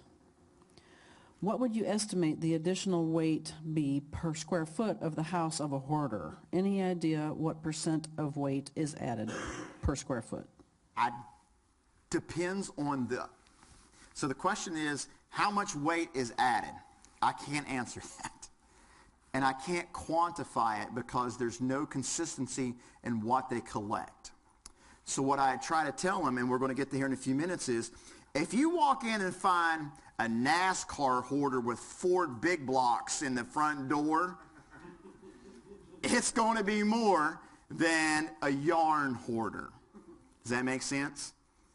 and I think I'm joking, I'm not. If you find a washing machine repairman who's got his house full of washing machine motors, it's going to be heavier than a young lady who likes romance novels, maybe. So it has to be on a case-by-case basis because the consistency of what they collect is so different. And it also has to do with the dilapidation factors. It has to do with the burn time. Because think about it. If you guys got there and you're in a populated area and they see it catch on fire and you're there in 10 minutes, that's going to affect the collapse and weight load as well. And I really can't find anywhere what percentage or pounds per square foot does it take to collapse a normal, ordinary stick-built house. The USAR FOG says 50 pounds per square feet. Could you imagine a bedroom at 50 pounds? That doesn't seem like it's going to be that high. If you stack up anatomical A&P doctor books and then soak them with water, that's going to be pretty heavy. So it needs to be on a case-by-case basis. Now, the cues and clues that you're looking for is what? Doors that won't open because they're jammed shut, because there's been some shifting in the materials. Bulging walls. If you've got some sagging floors, sagging roofs, you need to keep looking for signs, cues, and clues of structural collapse while estimating what the material is made of. Is that a good way of not answering it but answering it? I think it was excellent. Yeah, it is, because there's no consistency. I was in New Brunswick, Canada, and I mean, their French accent blows my Southern hillbilly away. I loved it. And he's like, "Oh, Ryan, you should see the chicken hoarder." I'm like, "Chief, what's the chicken hoarder?" The guy was a television repairman who loved his chicken so much, he would take shells of televisions and put them in his house for his prized chickens. So not only did he have empty shells of televisions, there was chickens laying in them, or literally in his house. So I don't think chickens weigh very much. I don't know. Yeah. Some examples of what your dispatcher may tell you, because hopefully they're repeating. I had this long conversation last night with Chief Brunacini that they're supposed to be parroting what you say. Repeating what they say, right? Caller's advising their mom is a collector. Caller's advising the doors are blocked. Caller's advising she's a hoarder. That's pretty black and white as it gets. So these things that you capture on your way there, this all should start leading you into the potential for a heavy content environment. So now, give me an assessment of what you folks see from a firefighter's perspective of this particular house fire in Delaware County, Pennsylvania. And we're a little bit behind, guys, so I'm going to keep cranking here for just a few more minutes. What's that? But look at them. Are they full? Full? What kind of stretch problems are we going to have? Stretching down and around? Down and around? What's the fire conditions at this point? Doesn't look too bad, does it? From a firefighter's perspective, you want to be aware of the challenges that lay ahead.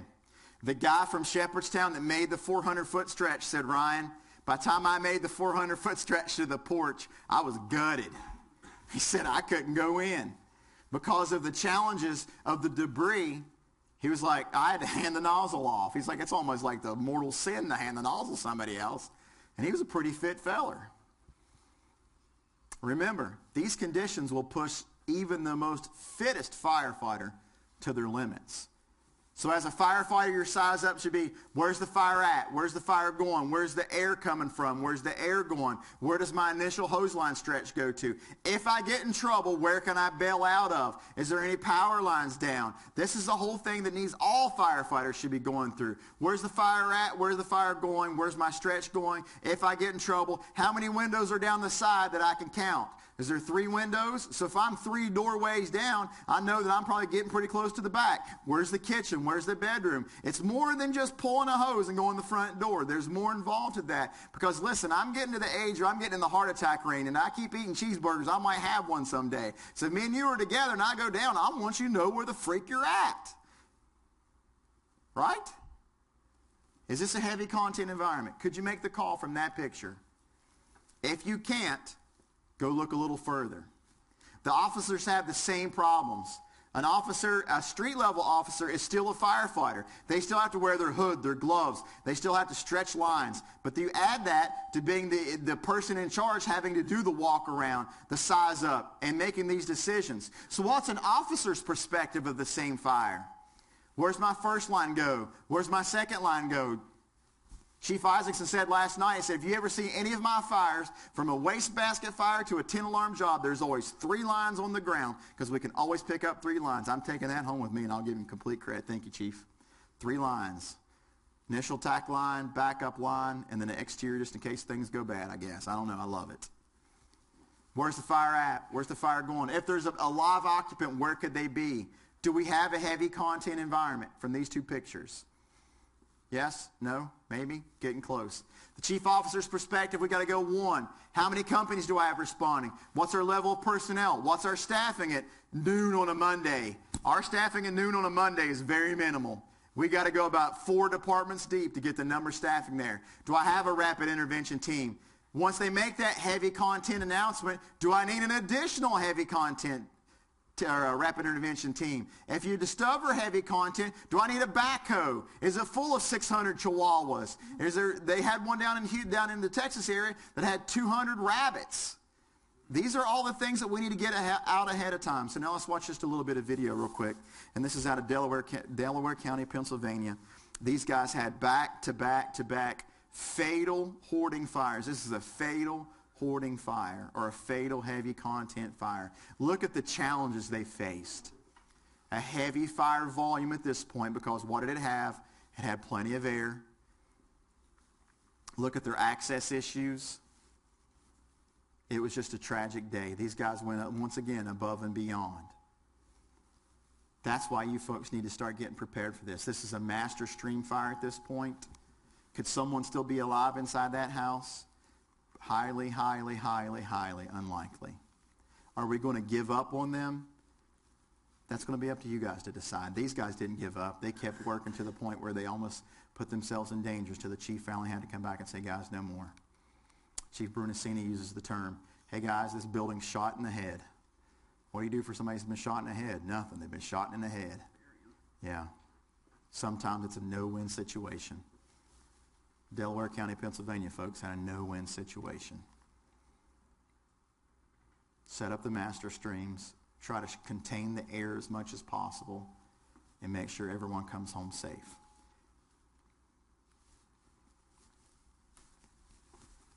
Look at the issues they're having around the exterior.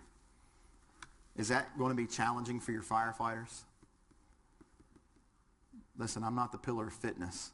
But how much work time do you think Ryan's going to have in those environments? Minutes or hours? What about your rehabilitation for your firefighters? How serious do you take your rehabilitation? What's going to happen in that attic right there?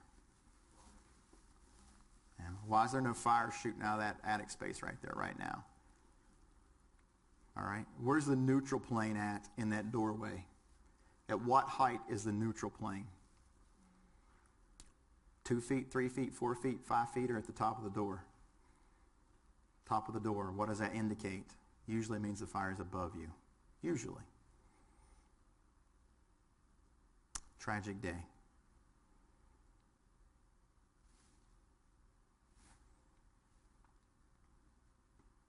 I'm telling you, what kills firefighters the fastest? I say it's cheeseburgers because I'm a freaking cheeseburger fanatic. Stress-related illnesses, heart attack, strokes, and when we're working these conditions, they're going to be stressed to their max. So let's work on some cues and clues of size up. I went ahead, and because we're broadcasting live on the interweb today, I went ahead and added a whole bunch of pictures people have been sending me. So give me an initial radio report, or give me initial cues and clues of a heavy content with this particular house. Tell me what stands out. Front porch. Why can't they build a front porch on the sidewalk? I have no idea. Is that an obvious heavy content environment? Yes. What else you want to do? You want to walk around it? What else do you see? What's that? Yep. Listen, I can't make these stories up. Yeah, but look at that. Look at the Bravo side Division 2 window. Think somebody could be living in there? You don't know. Does it look cluttered? Yes. Could you arrive on a scene and call this a heavy content environment just from that view? Engine 1 arriving on a screen on 123 Main Street. We got a 2-story balloon frame single family dwelling with a working fire. We're using a defensive posture. We have a water supply. We'll be Main Street Command. That rolls off the tongue pretty good, don't it? You think I might have practiced that a couple times? Guys, practice it. Go home and practice it. But what you also need to be aware of is in these heavy contents, we want to do a 380-degree size up. We want to allow for airflow restrictions and worry about privacy and access issues as far as privacy fences and overgrown vegetation. What is the 380-degree size up? I can imagine there's a fire chief out there in the web land going, Ryan, I can't even get him to do a 360. Now you want him to do 20 degrees more? Yes, I do. Where does the extra 20 degrees come from? Comes from right there. That's the HTU, or the Hoarding Transportation Unit.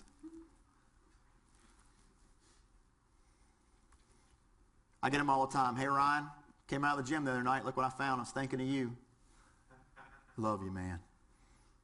Man, Ryan, I came out to Walmart, and there it was. Thinking of you. Man, I just love you guys. Then I was in Evansville, Indiana. Not Evansville. I was in Plainfield, Indiana.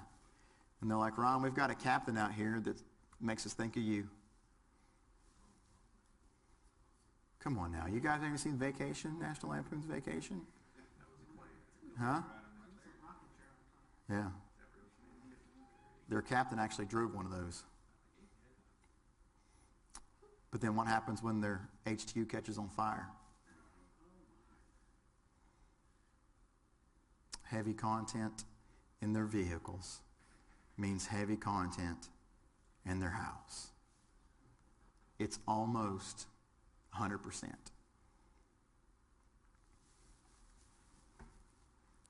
10 minutes? All right, guys, 10-minute break.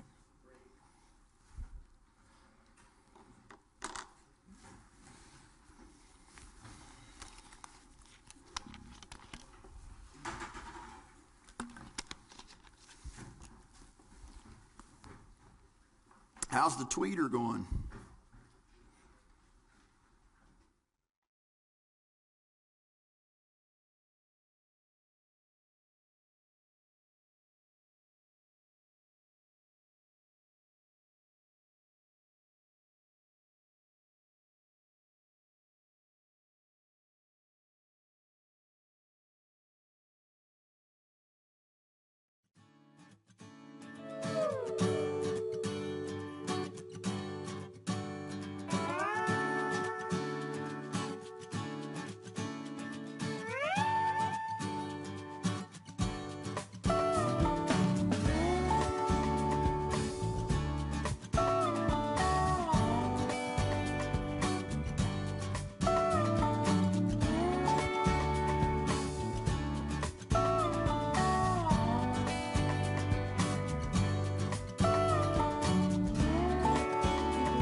we do got a question whenever we get back up.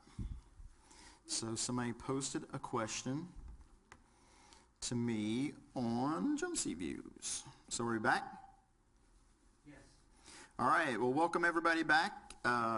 Thank you for joining us here at Missouri Winter Fire School in beautiful downtown Columbia, Missouri. Home of the Tigers, right? Tigers?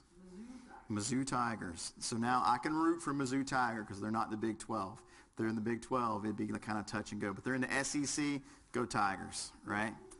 So for all you folks out there on the World Wide Web, we are here at Mizzou University. And if you guys have any questions and like to send some questions in, use hashtag Winter Fire School, hashtag Winter Fire School, or you guys can use at Jump Seat Views or at lowercase mu_FRTI or Missouri University Fire Rescue Training Institute. Please use the hashtag Winter Fire School. So we got a question from my Twitter, guys. And it says, Nick Teichman, I hope I'm saying that right, Nick. It says, my captain has a question. What classifies a level 5 heavy content? And also, is there any statistics online for the training fire that you did? All right. Level 5 is completely impassable. And maybe I wasn't quite clear about that because we were getting close on time. So I'm going to throw the level 5 PowerPoint slide back up on there. So now, a level 5 would be completely impassable. The home is completely full with no usable spaces left. Now, how does this happen? Well, what normally happens is that someone will fill the house so full they can't use it anymore at all, period, dot. So they'll take all their utilities and disconnect them and then leave the house as a big storage container.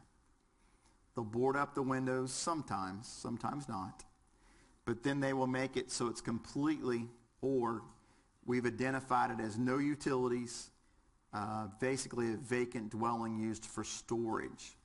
Now, where I come from, guess who finds their way into these places? Yeah, either, unfortunately, the homeless population or the local kids trying to get away from their parents. And with no electricity in there, what do they use for a heat and light source? And that's what happens. We had a level 5 in our third new district, third new mutual aid company. And I would just about bet a paycheck that you guys have at least one in your area that's like this. Now, does this mean it has to be a residential occupancy to be a level 5 heavy content? Nope. Have you ever been in a dollar store on stock night 2 weeks before Christmas? That is a heavy content environment. So keep in mind that one of the reasons why we chose the word heavy content is because we can use it on other occupancies other than the ones caused by hoarding.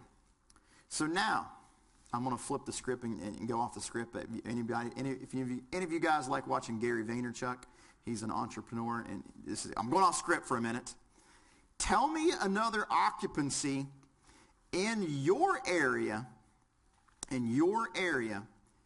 that is a guaranteed level 5 heavy content conditions, that all of us have them, and I will guarantee you they're packed full. So it had to be occupancy? Just a building, no, unoccupied building. Oh man, are those heavy content facilities too? You're exactly right. And so much so that I actually haven't added it yet. And on my full day hoarding class, we spend almost an hour on how to fight these things. Because the thing about self-storage facilities are they're everywhere. And I'm going to fast forward here to some important parts about it. Number one, are they occupied? The answer is sometimes. How do you know they're occupied? How do you know there's an occupied space in that storage facility? You see the electric meter? Look next door to the electric meter, what do you see? An air conditioner and a storage facility turned into an apartment. So are you automatically assuming they're unoccupied? If you are, you may be assuming wrong. Now, some common characteristics of self-storage containers, and I know we're off topic just a little bit, is NFPA only requires 10-foot access between them and 15-foot access on the ends. So what does that mean for your, I got to pick on the Flatlanders. You guys can have massive trucks out here because you don't have to go with angle of approach and angle of departure, right? So you guys can have freaking land yachts. It's nice that you can bring like your whole department with you, but back home in the hills, we've got to worry about angle of departure and angle of arrival, so they have to be super short fire trucks. But how are you going to swing through a 10 and a 5-foot space? Oh, hang on. In this. Oh, not that guy. He's ugly. So now keep in mind that the NFPA regulation is that the aisle spaces only have to be 10 feet and the end spaces have to be 15 feet. So let's say that you've got a fire in this one right here. What kind of challenges are you going to have? And the problem with this construction, or the challenges with this type of construction, is the open air space above them. So they're built with natural ventilation along the top. So that means most of the tops are not sealed. So if you have a fire in container number 1, could you be seeing smoke in container number 620? And really, where's the fire at? Back here. And the reason why we insert this at this time is, do you think these people rent these things to leave them empty? They don't. So I hope I answered the level 5 question. This is a place where we can catch a lot of level 5s. And remember that when you give it air, you're going to give it the energy it needs. And we work from high pressure to low pressure. And when you get it, it's just what happens. So hopefully out in the World Wide Web there, or the interweb, whatever you want to call it, hopefully we answered your questions. So now, back on task. Some quick reviews. What have you guys learned so far that stands out the most so far in the first 2.5 hours we've gotten? What is your biggest takeaway so far, outside that Ryan talks funny? What's that? The importance of the pre-planning. Oh, man, I'm telling you. Please go pre-fire plan your areas. Please. If your chief won't do it, here goes another tangent. Prepare. If you went up to your fire chief and said, hey, chief, you know, I don't sleep well at night. I don't. I went out and drove our area. I figured out these would be great dump tank fill sites. These are great tanker fill sites. These are our long stretches beyond 1,000 feet. These are our high hazard areas. I've got their address. I've got some pictures. I put it together in a binder in a book with all the addresses, the response matrix, and I've uploaded it and hand it to your chief. What do you think he's going to say to you? You might just get a big old hug. I'm a hugger. Seriously. I know I'm completely off topic again, but you need to go read a book called Extreme Ownership. Just came out by 2 Navy SEAL commanders. Extreme ownership. There's no such thing as bad teams, just bad leaders. And you can lead up the chain of command just like you could lean down. We're good at making excuses and showing problems, but we're bad about bringing solutions to the problem. Right or wrong? I had a discussion with 2 young firefighters last night who have an issue with one of their officers. First thing I asked them is there anything you can do about it? Of course, their answer is no. So why are we even having this conversation? Go find something you can fix and take them, identify the problem, find the solution, and take the answer to them. If you take, who's the chief officers in here? I saw a chief back here. Chief, if I came to you and said, I've identified a problem in your fire district, and I'm going to use my hoarding stuff because we're in hoarding class and I'm on a tangent, I don't care. I'm flying out tomorrow. You all can chase me to St. Louis if you like.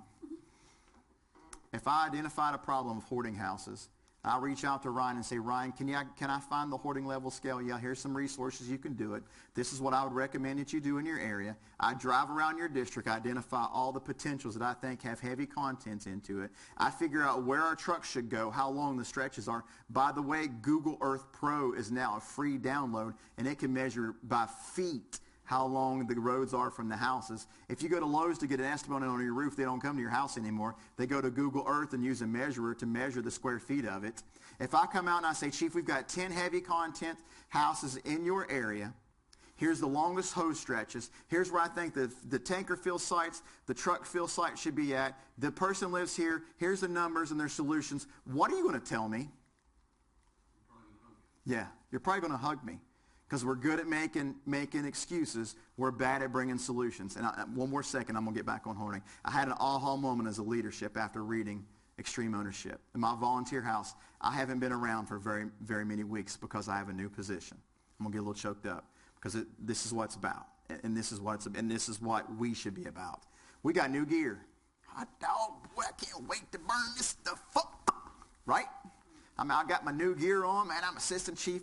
And this little feller has been coming around the fire station. He GIS'd our fire hydrants. He flow tested all of our hose and put all of our pre-fire plans on active 911. I'm out feeling all good and bad. Assistant chief getting new gear. And he walks out and says, Ryan, can I try on your old gear pants? Because I wear brown and we wear black, and I'd like to have black. And it was like the dose of reality just smacked me plumb across the face. I'm like, hey, can I say jackwagon? Hey, jackwagon, what gives you the right to not be here for weeks and get a brand new set of gear when this young man has gone above and beyond and going to wear my old stinky, nasty, burnt-up turnout gear? I walked in and said, hey, sir, can you try this gear on? No, Ryan, man, it fits you good. No, sir. Will you try it on? No, it's your... Freaking put the gear on. Thank you for helping us around the fire station. I really appreciate you. Do you know for the next 4 weeks of drill nights, that kid was wearing his gear on truck checks? That's what the fire service is about. It's not about us. And I know that was a tangent, and I completely forget it. But you see what I'm saying? If your firefighters take that approach, how much better are we going to be? It's not about me. It's not about me. So now that I'm back on task, some warnings for your size up. There's going to be a reduction in airflow. Why? Because of the compression of the stuff. It's got to go around and through. There's going to be access issues because of the high privacy fences. There's going to be challenges. And one of those challenges is the actual occupant itself. So here's a news clip out of North Philly. Philadelphia. Flames broke out about 11:30 a.m. in the 3000 block of North 9th Street. The fire started in an upstairs bedroom. Commissioner Lloyd Ayers says the victim was a hoarder and his body was found during secondary searches. No word what sparked that blaze. Chief, do me a favor. If you do an interview, please don't call him a hoarder. Please don't call him a pack rat. This is Chief 1. We had a very serious fire full of heavy content. Do you think they'd like being called a hoarder on the national television? So that gentleman went in and out 3 times trying to rescue his belongings. Some street cues and clues that you can find that we've talked about: cluttered front porches, overgrown hedges, blocked or locked doors. Something else that we want to cue in that may go to the question from the internet is what's the status of the building? What is the status of the building? Are we dealing with some dilapidation issues? What's the status of that building? Tell me what the actual construction stability of that mid-entry style house, what does it look like? Solid or not solid? Why does it look solid? And by the way, I agree with you. I think it looks pretty solid at this one glimpse of time of this one picture. Why? Why does it look solid? Does that look like a fairly new roof? And usually people don't put $8,000 roofs over sagging joists and sheeting, right? I mean, I'm from West Virginia. We can roll that sometimes. Most of the time, is there any bowing of the walls? Is there any signs of anything structural? Not really. What's there signs of? Crap. Yeah, I think this is a Power Ranger. Look at him. He looks like a Power Ranger. Right? But now as far as structural stability, I'd say it's fairly stable. Am I right or wrong? All right. So if we do a size up on this, we've got a 2-story residential occupancy. We've got XYZ showing. We're using XYZ. Do we have a heavy content condition? Maybe, maybe not. But we need to look a little bit further. And for the next 20 or 30 slides here, I want to talk about looking a little further. So I put these together because of the webcast folks. So if you guys could pop up the computer screen, let's talk about, all right, before I do that, let's do this. Got me on a tangent and I get off the tilt. So Ryan should never be allowed to read books. They should just cut me off. So after Kill the Flashover, I went and I downloaded a bunch of fire books. None of them were English. So I had to find translations of them all. And one of the most remarkable ones that I found was from the Dutch Fire Service. And I'm not even going to attempt to say this name, so make sure I quote my source. But this is the, whatever that's called, that name. Yes. Why do we, the American Fire Service, simplify things down into black or white? It's either an aggressive, I hate that word. Only thing you should aggressively do is aggressively get on a diet like me because I don't like cheeseburgers and I want to get my cholesterol lower, right? Or you should aggressively go train. That's the two things I should aggressively do. I should aggressively love my wife. I should aggressively love my children. But when I fight fire, I should intelligently do it. Got me? Yes? No? I like cheeseburgers too, so I'm probably not going to do it, but that's all right. Why do we substitute it down into aggressive interior firefighting or wimpy exterior firefighting when there's more to it than that? And that's why this revelation came to me. And this is why the quadrant model, I think, works for what we do, but specifically it applies to heavy content fires. Offensive interior, we all know what that is. We're crawling hallways. We got big mustaches, cows on our head. Woo! I'll fight with you, fear stickers everywhere, son. That's what we're doing. Yeah. Come on, it's a little bit funny. Come on. So what's a defensive interior approach? So all right, guys, the back side of the house is pretty much gone. Why don't you guys crawl that hallway, stop at the 3rd bedroom, set up a fire stream so the firefighters' helpers, so the other guys can come in, search the front bedroom, we'll get out, and then we'll pull out. Does that make sense? The back of the house is gone. We're not going back there. But structurally, it's sound up until this point. Make your stand there while we clear what's clearable and what could potentially be life-saving. Make sense? That makes sense to me. Is that something we've probably always been doing? Probably. But they gave a name to it. So now what's an offensive exterior attack? What's an offensive exterior attack? That means we can't get inside it. Right? That means we can't get inside it. But do we give up on it? The answer is no.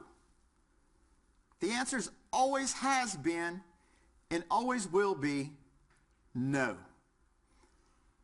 Why does it work for hoarding? Well, let's take a look. So what I'm getting ready to show you has not been seen by very many people. What we're getting ready to look at is a video from Charlestown, West Virginia. The Charlestown, West Virginia Fire Department was out having lunch with their duty crews. Their combination department and their duty crews were out having dinner or having lunch, and they got toned out to a reported structural fire. They noticed immediately and confirmed they had a working house fire. On the way there, they were alerted to triple entrapment. And I can't find it. Have mercy, child. They were alerted to triple entrapment. So they went to work. They went to do a vent enter search procedure on the top of the house to look for the occupants. They removed 2 occupants from the second floor, and they could not find the third.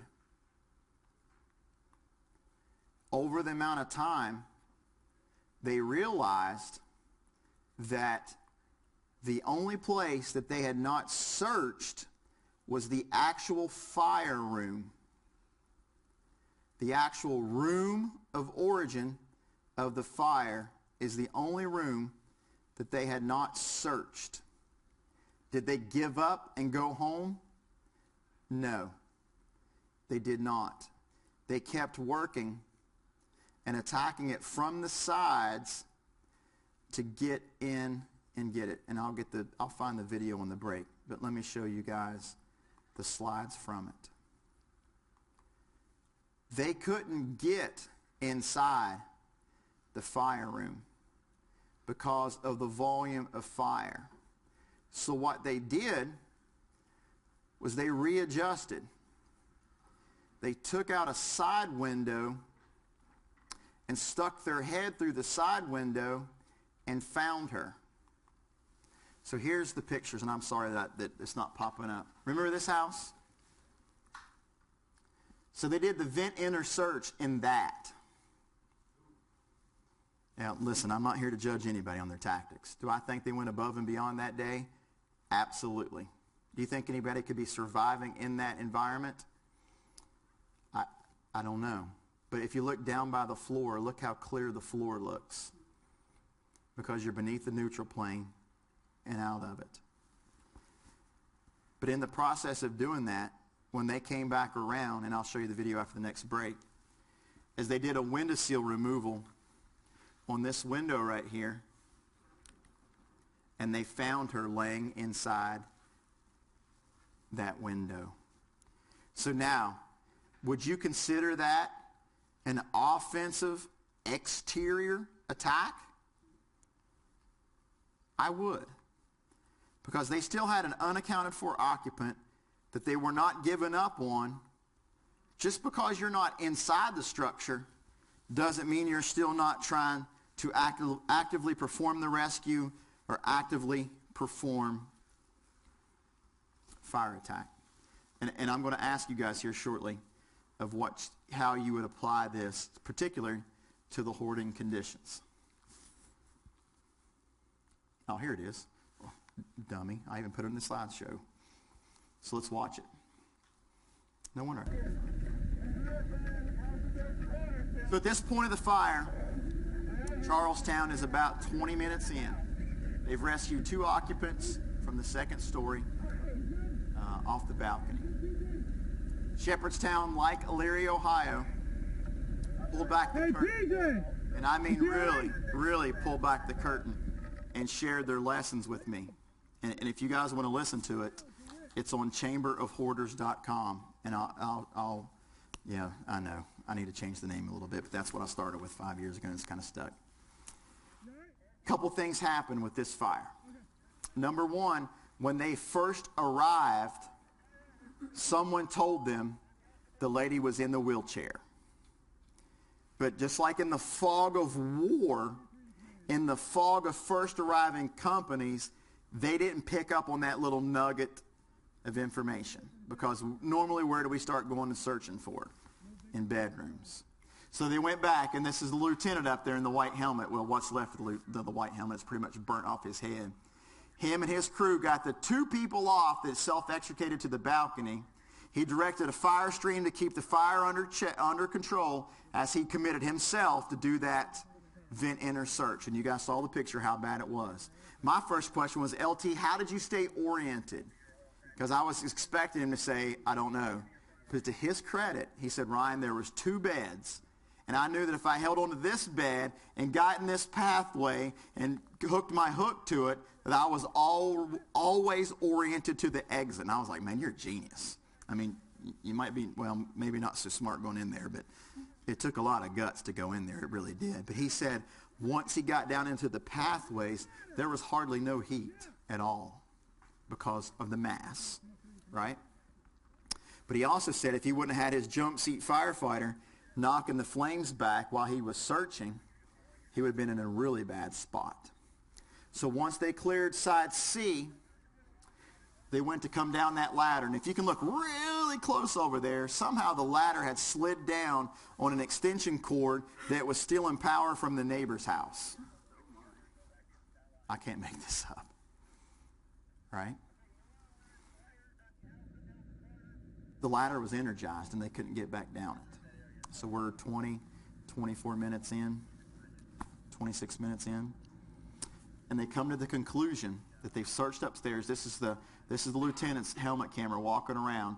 He walks up to the incident commander and says, we've searched everything that we can get to and we can't find her. And I'm going to stop it here just 1 second.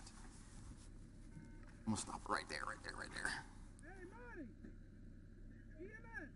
The incident commander had just gotten on the radio and said, command the dispatch.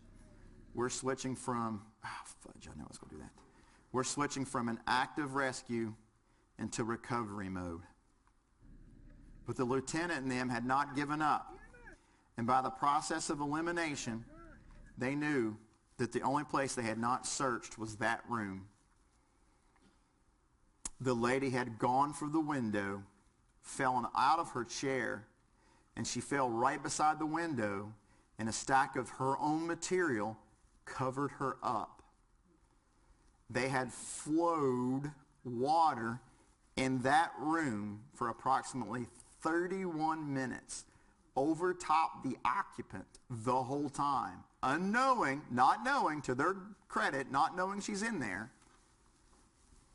When they removed her, guess how many steam burns she had?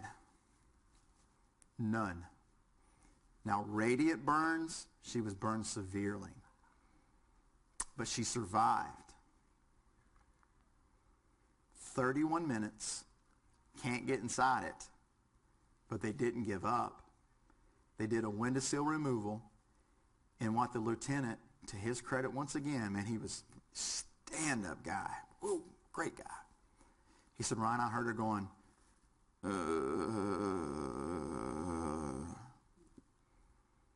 The lessons learned from Charlestown, West Virginia, don't give up. Don't ever give up. At the same time, there comes a point when the risk is too great. They were there. But how much risk did they put themselves by going through windows? Hardly none. Now, the chief after the fact said, Ryan, this was a balloon frame construction house. I knew, or they knew, he was not there that time. They knew that they had more time to play around with it. How does those factors of 31 minutes extended burn times and loading deal with new construction? Does it change it? The glued together engineered I-beams? Yes, it does. It changes a whole lot.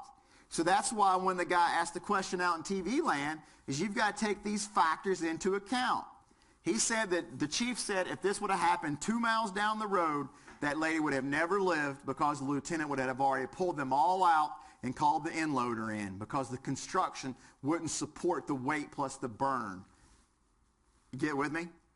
Have you guys started seeing the new modern construction creeping into your areas yet? The glued engineered Y-beams, they're great for when they're not on fire. They're horrible when they're on fire.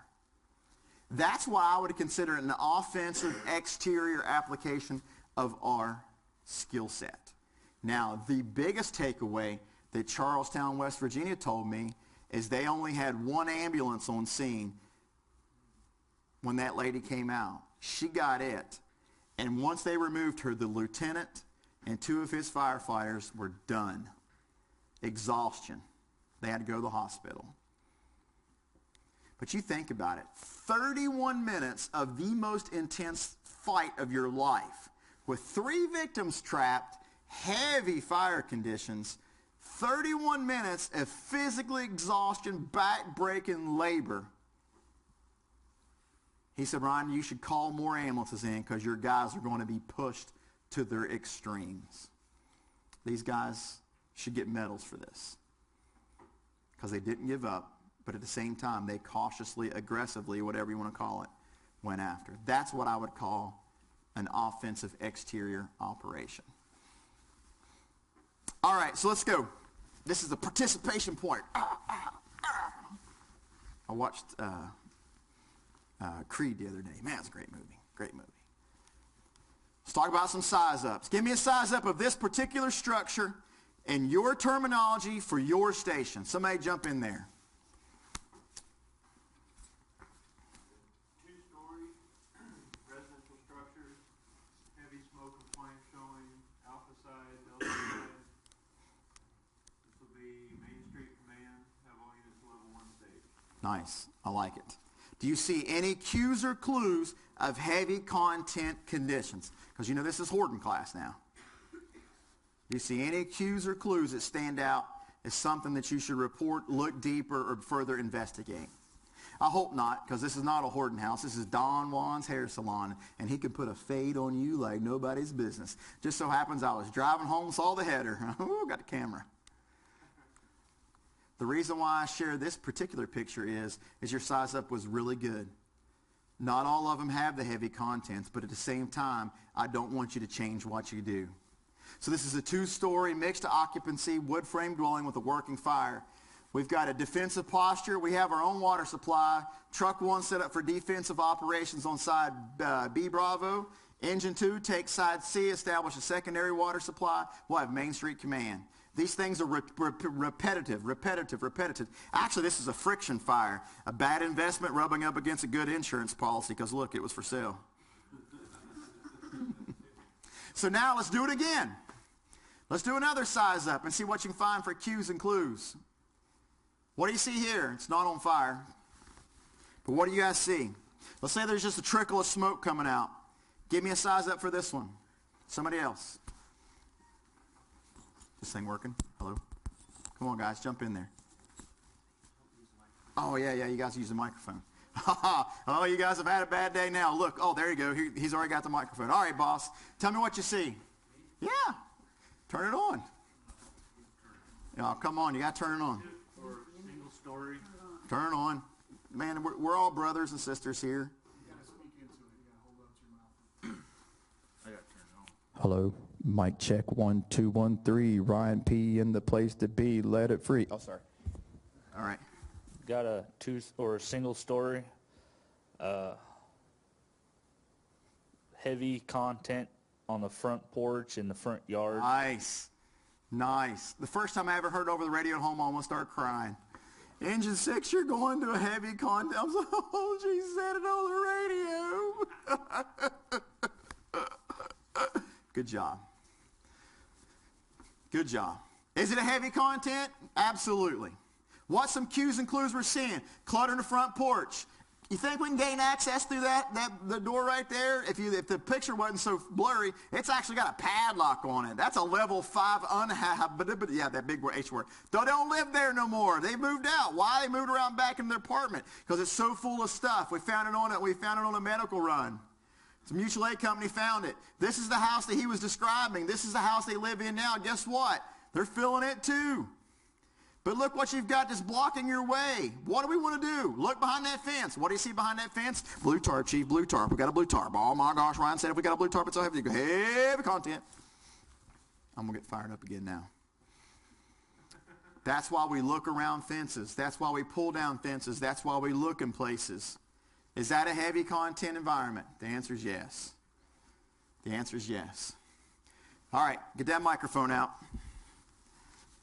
Who wants next? Don't make me pick somebody. What do you got there, Cottleville? 8744 is on the scene, 2-story wood frame structure, heavy fire showing out of the AB corner. We'll be pulling a pre-connect. Second in unit, established water supply.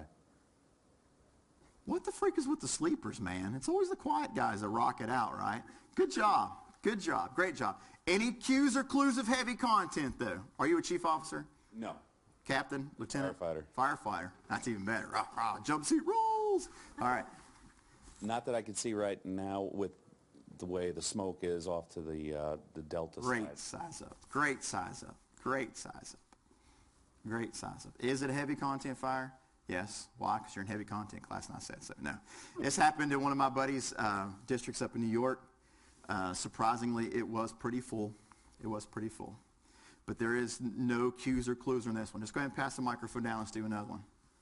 Now remember, we're in Cali for this one. What do you see in that picture that stands out?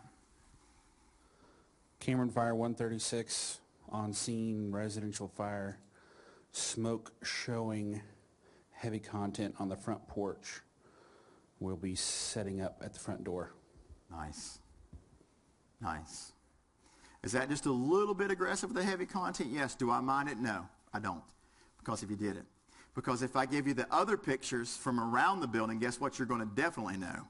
And I did this for a reason. But what you identify as standing out, what did you identify as the bad things we see that we've been talking about? What did you identify? The orange trees? What else do you see? Cluttered porch. This cluttered porch. Watch Old Glory here in a minute. I can't figure this out. All right. Here's another view. Clutter. Concealment. But guess what they have on side C, Charlie? Privacy fence and blue tarps. And Battalion Chief Fisher. Great. I want you guys to get in the mindset of looking for this stuff. Some of them are hard. Some of them are easy. Grab the microphone. Who's next? Jump in there. What do we got? So we'll say that there's heavy black smoke pushing out the front door right there. Give me a size up there. Initial radio report. I'll stop talking now. Go ahead.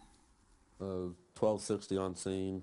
Have a lot of clutter in the front yard. Smoke coming out of the front door. Set up an attack line and second due water supply. 10-4. So are we heavy content or not? Call it. Call it. Yes. Call it. If you're wrong, who cares? Right? So we're on the scene of a single-family dwelling with a working fire. We're going to be using a defensive posture. We need a water supply. We have a heavy content condition. Chief, what are you going to do after that, after you hear your firefighter say that? Yeah, and for all of you out there on the web, the chief said, get me help now. The National Guard, a bulldozer, the local football team. I'm going to eat some ladies with pies and pizzas and hot dogs and cheeseburgers for Ryan because we're going to be here for a while. Wow. I got a call from the London Fire Brigade, and this lady sent some information over. She called me on her telephone. I love her accent. Ryan, they liked your information over here in the UK, except for what's a bulldozer? And I'm like, it's the thing that dig. Oh, you mean a digger? It's a digger.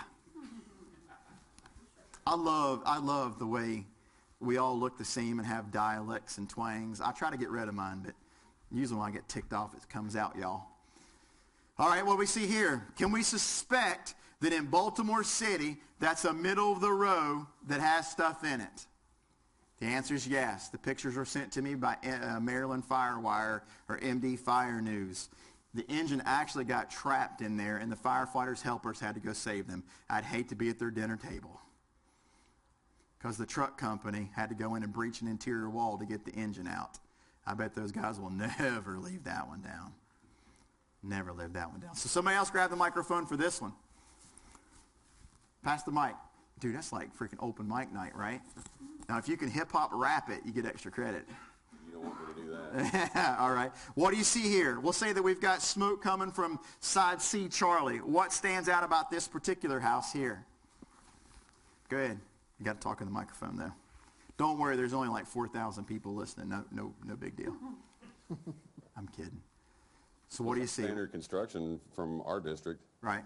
Standard construction, sure. Single-family, multifamily. Single-family dwelling. Single-family dwelling. You said smoke showing from the A side? Just say smoke showing from the Smoke C showing side. from the A side. C side. Yeah, that's okay. Any cues or clues of heavy content? It's a little dark, and I apologize. That's the only cue or clue.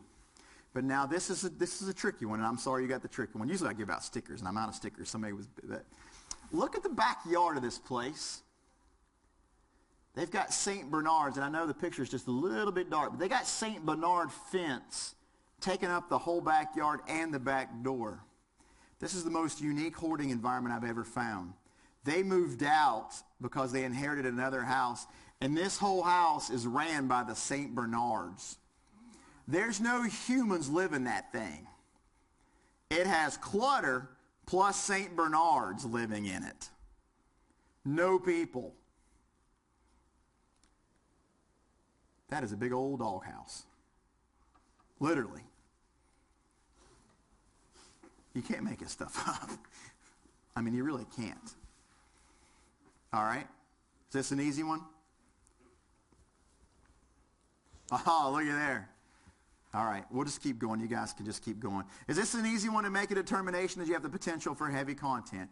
The answer is yeah. What type of construction concerns do we have? We maybe have some dilapidation issues. We've got some access, egress issues. And this is just a recurring theme that keeps going over and over again. These are the easy ones. These are the easy ones. What happens when you find something like this? These are the challenging ones. What makes this thing so challenging is the occupant has made this house so fortified that there's only one point of entry or exit. So what happens when it catches on fire? Well, that particular one did. Did that house look stable? Or did it look pretty dilapidated? Did you get to leave it up there long enough? Well, they experienced a collapse shortly after making entry. All right. Well, my videos have been moved. But the thing about that particular one is if you go back on Google Earth, you can watch the horde grow from 2004 all the way to 2014. Give me a size up for this one. Somebody grab the microphone. Oh, wait, you already have it. All right. What stands out about this one? 1265 on scene, heavy smoke or light smoke showing from the eaves. Two-story. Two-story. Single-family, multifamily. Single-family. What mode of operation are we in? Interior from right now. Offensive interior. All right. Can't tell anything from the from initial. Do we see any cues or clues? There is stuff in the windows. Heavy content, as far as you can tell in those two rooms. All right. Pretty good. Make the call. Don't guess. Just make it. Chief, do you want your guys to make calls? There was only one perfect human, and he's not around here anymore, right? The rest of us make mistakes. And if chief officers support their men and allow them to do it, that's what it's about.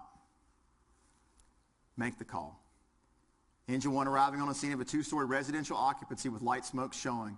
We'll be using an offensive strategy. We have our own water supply. We have a heavy content environment. Engine 1, Battalion 1, go ahead. Chief, we're going to need help. Message received. Battalion 1 to dispatch. Second alarm, 1 and 1, 2 and 2, 3 and 3, a tank, a backhoe, a digger, or somebody else to get us some freaking help. Because even if you're wrong and you get in there, hey, it's interior to command. Looks like we've only found one room full of junk. We can cancel the heavy. Cancel the heavy. Battalion 1 to all responding units, you can go in service. Thank you for your help. All right? Because we all should be responding responsefully. We all should know how to get there safely.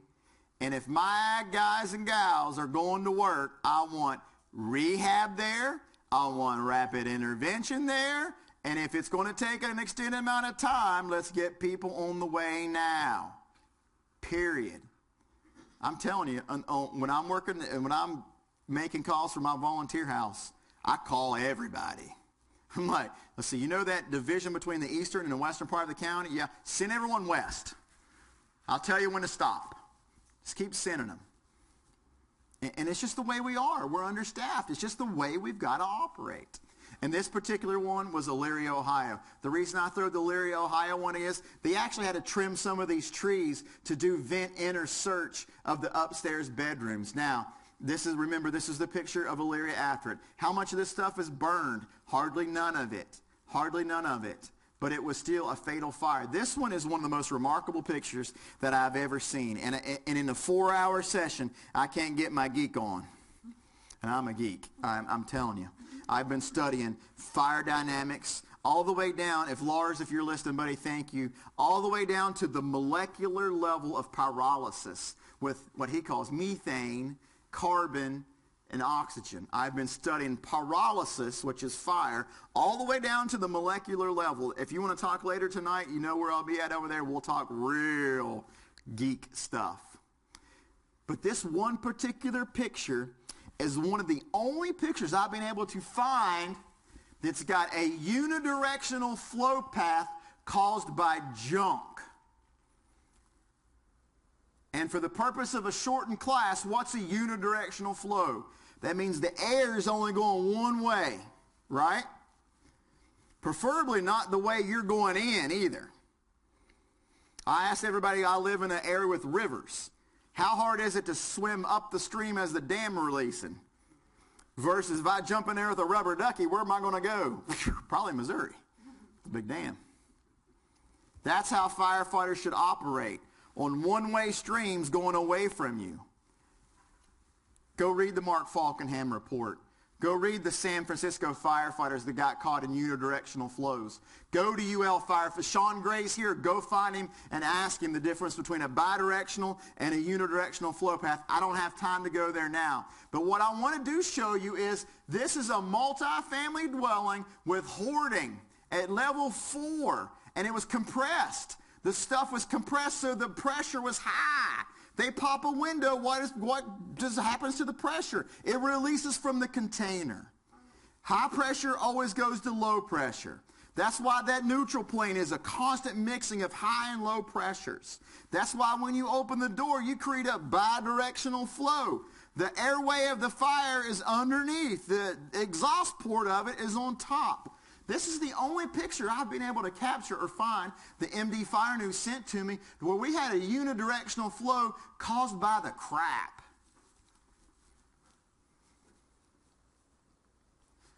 Engine 1 arriving on a scene of a multi-family type 2 type construction with a working fire. We're using stretching an inch and 3/4. If we want to go back to blue car, we're using inch and 3/4 for primary search and fire control. Engine 1 will be operating in the offensive mode.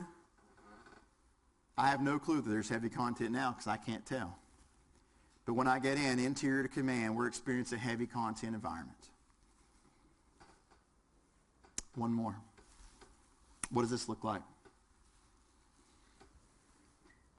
Engine 1 arriving on a scene of a 2-story residential wood frame occupancy.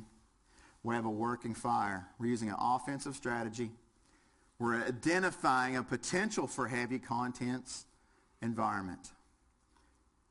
We'll update soon. It's just repetitiveness. What's the heavy content clue here?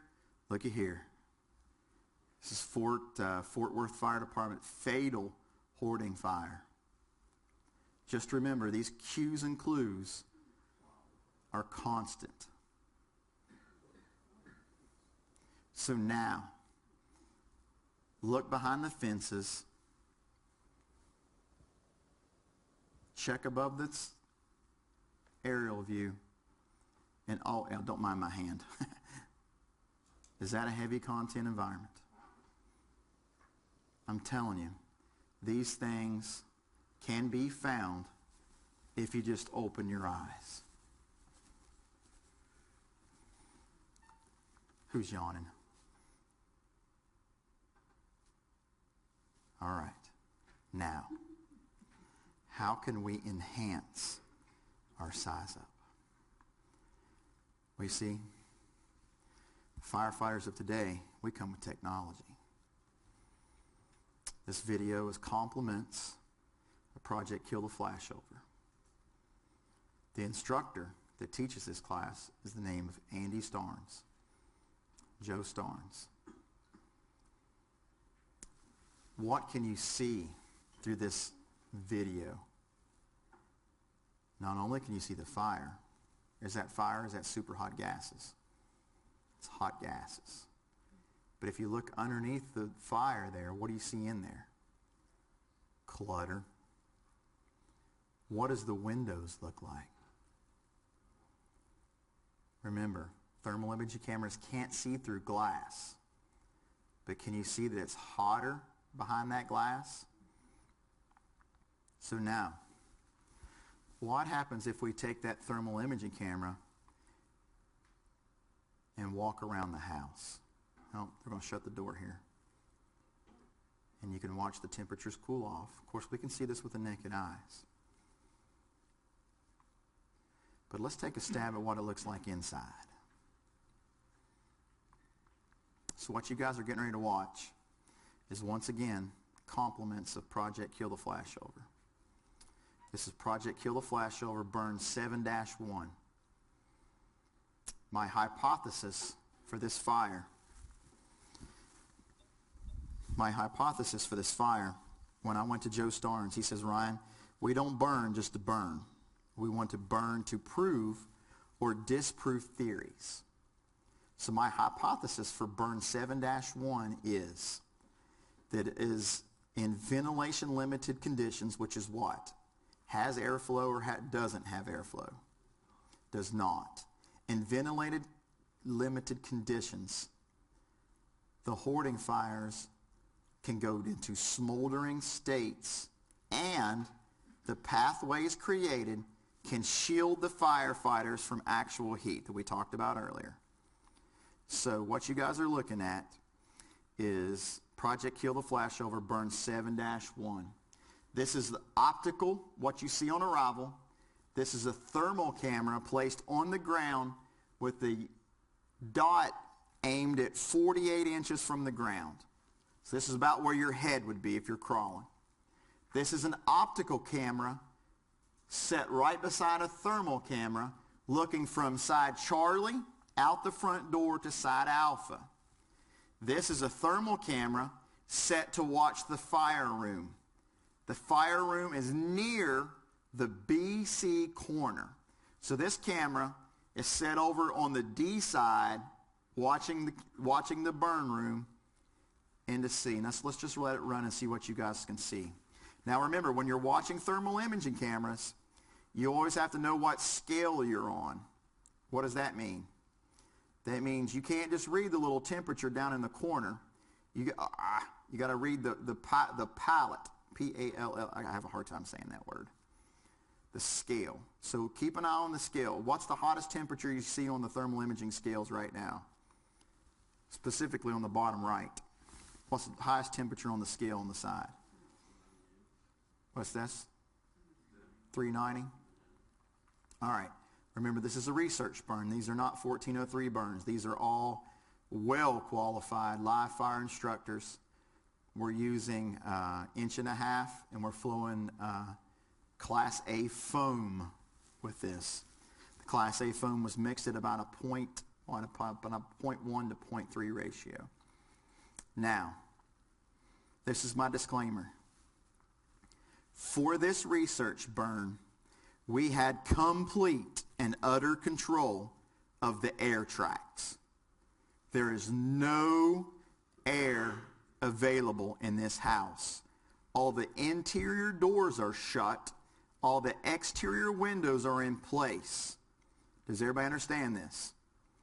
Nod your head yes. All you out there listening to camera land, nod your head yes. There's no air circulating in or out of this house. What's our temperature we're at now? Our temperature scale went to 1200. This is the 48-inch mark. We're at 650, 630, 611. Oh my gosh, it's getting colder. Why? Why are we going into a decay stage fire? Why? Oxygen deficient, but it's also fuel enriched. How many of you guys work on carburetors? What happens if you over-carburate the engine? Does it run? Why? Because you've choked it out, right? What is this environment doing to itself? Choking it out. But now, if you're the first arriving fire officer, what's your size up with this fire down here right now? Absolutely. But in reality, what do we have inside that's going on? Yeah, absolutely. You've got a decay stage fire that's only, I think it goes down to like I want to say like 260. Look how hot it is behind the stacks of stuff. And the neutral plane's at the floor right now, right? There's no neutral plane. It's all the way to the floor. So imagine Ryan sitting behind the container, behind the camera going, Chief Starnes, we got a problem here, buddy. He said, Ryan, what problem you got? It's like, well, I've got 28 firemen out there ready to kick down the door and kick some fire's butt, and I don't have no fire. He said, Ryan, how would you get the fire to go? So I tell you what I do. I go open that front door. He says, well, get on the radio and call for it there, old buddy. All right, so we call for the front door to open. The thing about the front door opening is it takes a while for it to redevelop. Why? It takes a while for the air to go down the hallway, around the corner, and re-energize this. Are we getting any neutral plane lift over here? No. But look if you scan with a thermal imaging camera what you see. We can identify stacks of crap.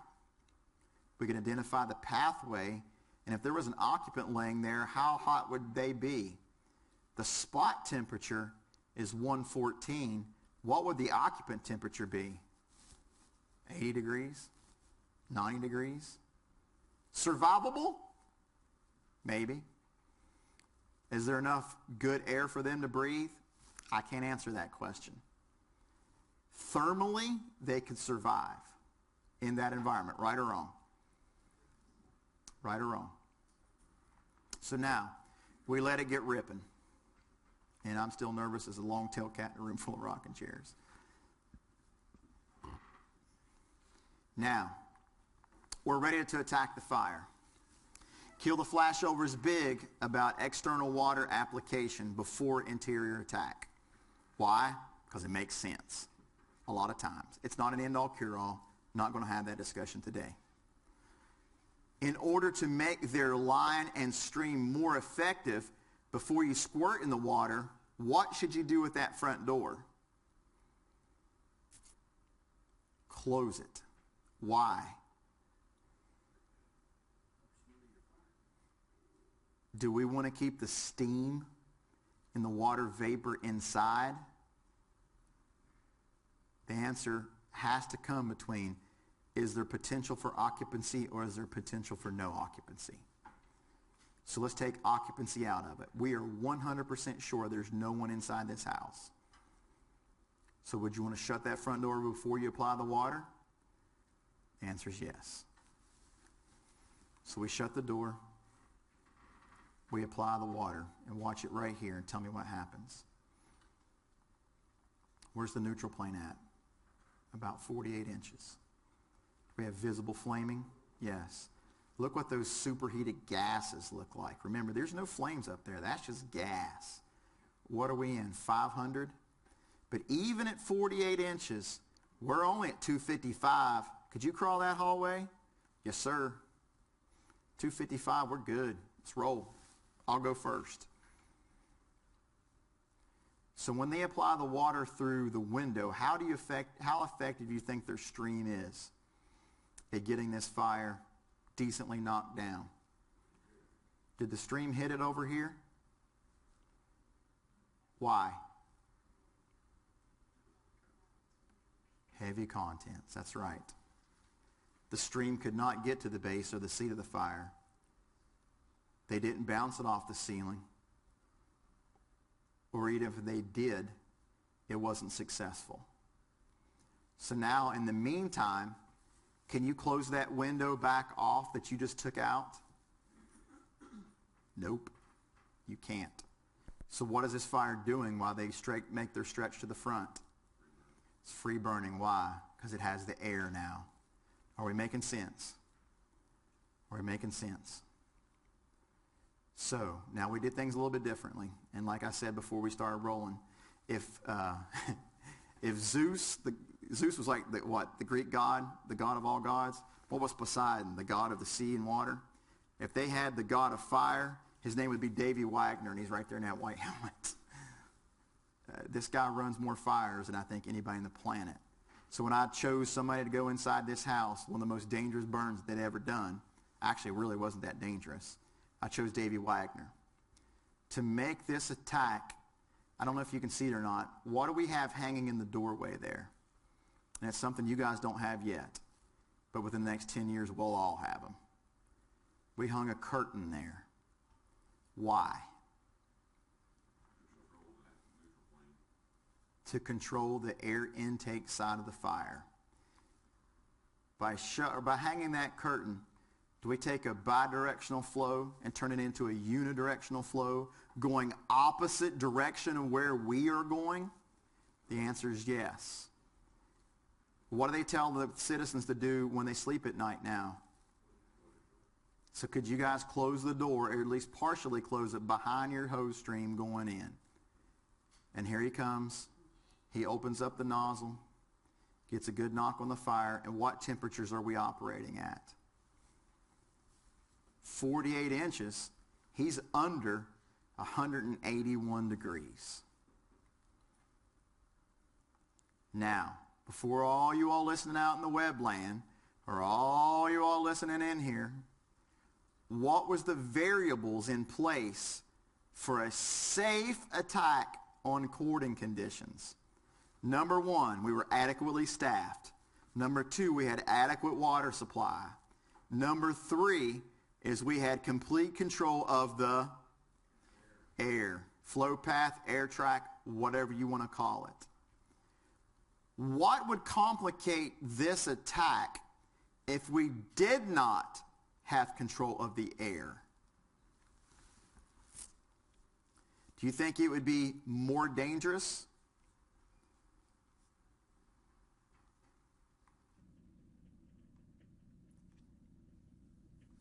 Is that a yes or a no? This is what it looked like from inside, from a helmet camera. And this is the other burn where we had 2 points of entry.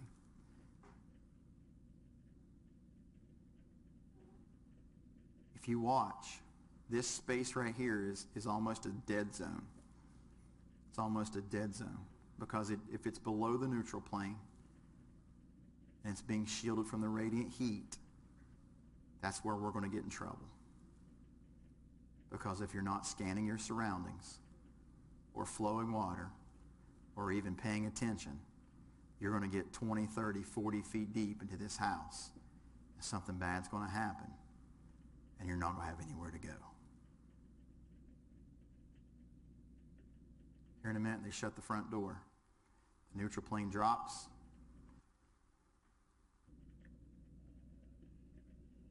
But you control the airflow.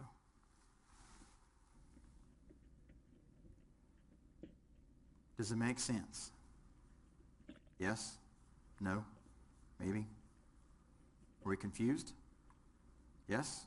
No? Maybe? So now, I know you guys are due for a break, but I'm going to keep going because you guys, I think I got your attention pretty good. So let's talk about fighting this fire. Let's talk about equipping you to make a decision whether to go inside on an offensive interior or a defensive interior. And I'm going to throw something up here that all of you guys, if you've not had the chance to go attend yet, you need to go attend the ISFSI's Principles of Modern Fire Instruction. Principles of Modern Fire.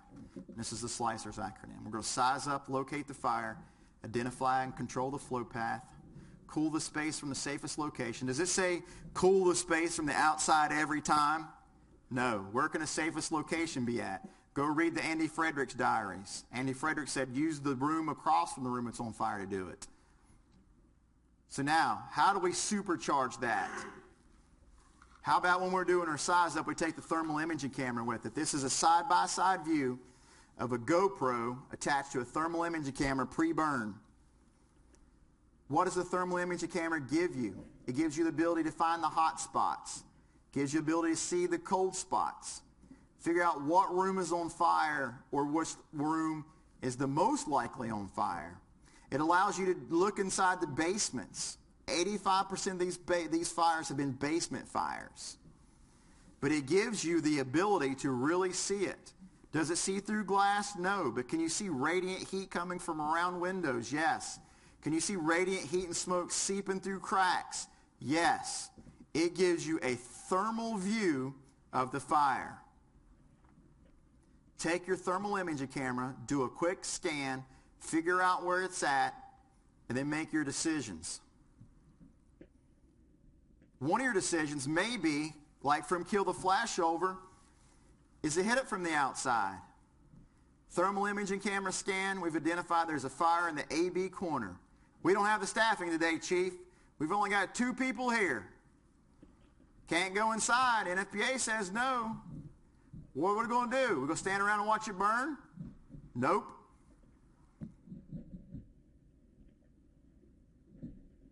We're going to turn a bidirectional flow path or a unidirectional flow path into a bidirectional flow path, and we're going to squirt some water in there. Guess what happens? With the door shut and an unoccupied structure that we know that's unoccupied, even if it is occupied, what's the temperatures in that room going to go from? With a 30-second water application. How bad? How much drastically do you think we can reduce it? That's just with one chair burning. 700 degrees right now. Guess what they get it down to? What did they say? 180. It's about right. You seen this video? All right. I'm not prepared to give you the discussion why the water was underneath the smoke layer. But go to Amazon, download a book for $5 called Smoke Burns. It's the best $5 you'll ever spend. So now, what else can we do in the process of it? What if we just go around and identify that we've got some open windows and doors and we're limited staffed, Chief? What if we don't throw no water? What if we just shut the front door? How much of effect is that going to have on the room? Another courtesy of Kill the Flashover. Ceiling temperature exceeding 1,000 degrees. Firefighters are not in the container, but they close the front door. Guess what happens to the fire?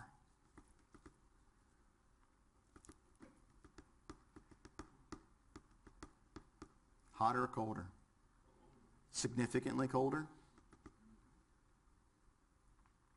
50% reduction, 17 seconds.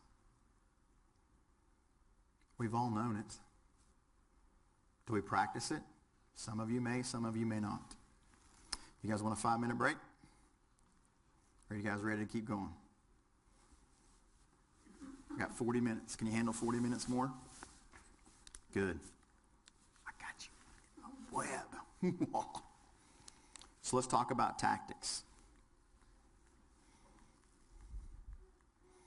Let's talk about tactics. Before I talk about tactics, I have to show you something. This was a working heavy content fire with confirmed entrapment. A deep-seated, long burn time fire. First arriving fire crews found fire blowing out of a window. Because there was entrapment, they were in a hurry. They did not do their 380 size up. They had to force the front door. And what did they find? Pre-flashover conditions. No, the floor was there. He took the thermal imaging camera, and it was an older thermal imaging camera, and it completely whited out. They flowed water, and they made a decision to get out pretty quickly because the collapse happened shortly after on arrival. The first arriving captain told me, he said, "Brian, I was in a hurry." But in reality, this was a basement fire. They were there for 18 hours, and if they would not have brought a cadaver dog in, they would have never found that lady. Come to find out, the cadaver dog found smears of skin where she was going along the wall to escape. Check the basements. Always check basements. Right? So now, give me some reasons or decision makings that would lead you down this road in heavy contents. Give me some factors that would push you in towards an offensive mode. Give me some factors that you need to have in place, some resources you need to have there to take this high-risk adventure. All right, for all you guys listening back home, grab that microphone real quick so everybody can hear it. He said, so we have a confirmed victim. Go ahead and say it again. I'm just saying you would have to know that there is definitely someone inside the structure. High risk, and then we can do our survivability profile. I don't have time to go this, but there is a they're highly likely to be surviving in the environment, right? Give me some other things that you would lead you guys down that route.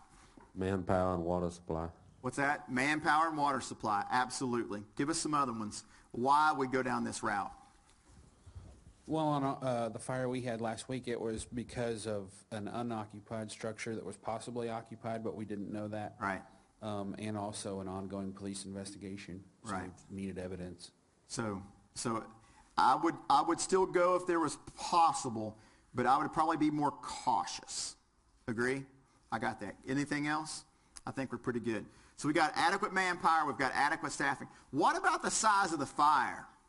What about a small fire? Would that play into it at all? Absolutely. If you've got smoke showing from one window versus it on fire all over, is that going to? Absolutely. It's still the same decision making. What about established pathways? What about secondary means of egress? All these things need to come into your decision-making model. I can't tell you never to go into heavy content. I can't tell you that. But I sure as heck can't say the same thing that you can go into every one of them. I can't. But the biggest variable you better have control of is the air intake side of the fire. Okay, so just the opposite of it. Let's say that it's unoccupied, a small fire. Would you guys have a problem making it, ventilating it, and letting it get a little bit bigger to relieve some of the pressure? I don't have a problem one with it because it's being done where? Outside the structure with no one inside. Chief, you feeling me here? I'm saying that you've got a ventilation limited fire, you've got limited manpower, and you know that there is no one inside there. Can we bust all the windows out, turn Vinny Vents a lot loose, and make this sucker get pee ripping? Sure, but the key is there's got to be no one inside. So now, this is where it gets good. This is the good part. This is the good part. How do we do that? It's going to go by using the SLICERS acronym to find the hottest spots first. We use our thermal imaging cameras and we decide the fire room is on the Bravo Charlie side. I've got the front door shut. I've got all the other windows shut. I'm going to take that window and put that fire out. How about this? How about I leave that window in place, I poke a hole through the side of the house, or take a pane of the window out, then apply the water to put that room out. Now remember, I'm not ready to turn loose that this can be done in an occupied structure. I'm not ready to do that yet. Battalion Chief Lars tells me that if I'm stuck inside a house fire, you flow water until you see my bearded face come floating out the front door. I'm not ready to say that yet. I'm not drinking that Kool-Aid yet. I got the Kool-Aid up here, baby, and I'm going in. But and he says, if I'm dying in a house fire, you flow the water until you see me surfing out the front door. I'm not ready to go there yet. So this is an unoccupied, heavy content environment. We do our thermal imaging scan. There's the fire. Tick, tick, tick, tick. Take out one pane of glass, sticking our nozzle in there, and flowing some water. Do we flow for 2 hours, 2 minutes, 2 seconds? Give it some little bit of flow, shut your nozzle off, and see what happens.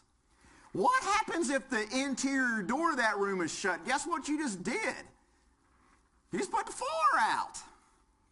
If it's not, you've also changed pressure differentials and introduced the enemy to fire.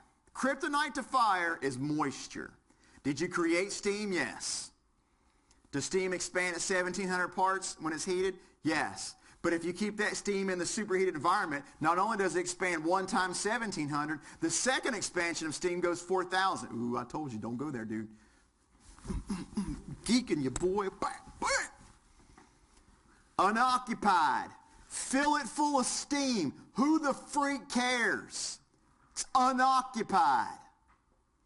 If that steam expands, can it go down into the cracks and crevices and everywhere else? Yes.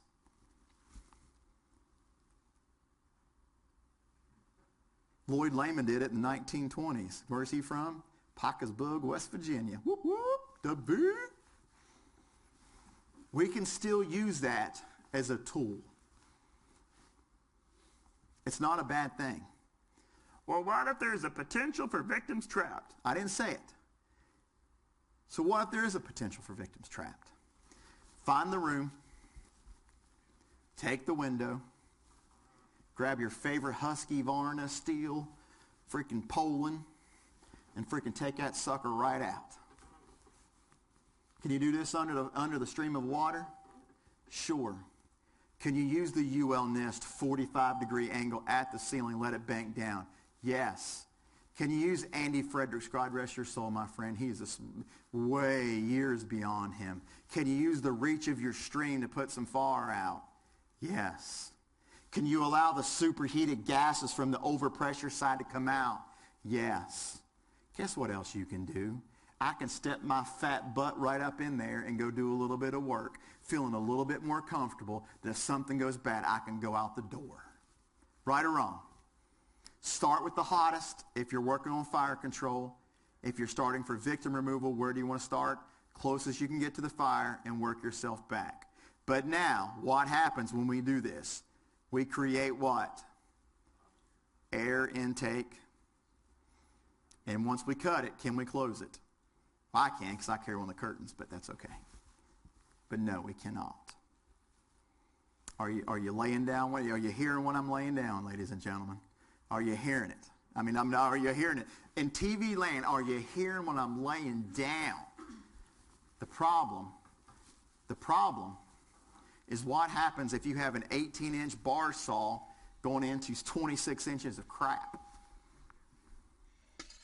And boy, I set these guys up good. I took AMP manuals and set them beside where the bar was going to go because I knew they were going to do this. I had to apologize afterwards. But when they take their bar to cut this window seal, I knew what was going to happen. The 2 Idaho firefighters, I set them straight up. You have to watch when you're taking those window seals out because that stuff will jam your bar straight up. If you've got a circular saw with a chopper blade, it's the most appropriate. I realize that they're using a pruning saw here. We didn't want to use their good stuff. There's the books I put in there. Did that on purpose. Could you be flowing water in that window right now? Sure. Absolutely. All right, we're running out of time. We got 30 minutes to cover about 6 hours worth of stuff.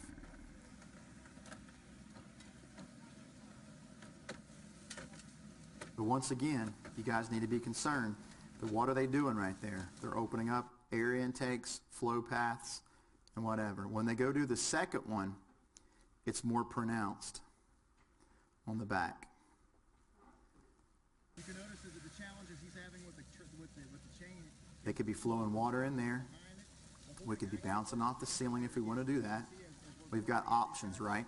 We'll open up spaces by dropping the window seals. That way we can make it safer for. All right.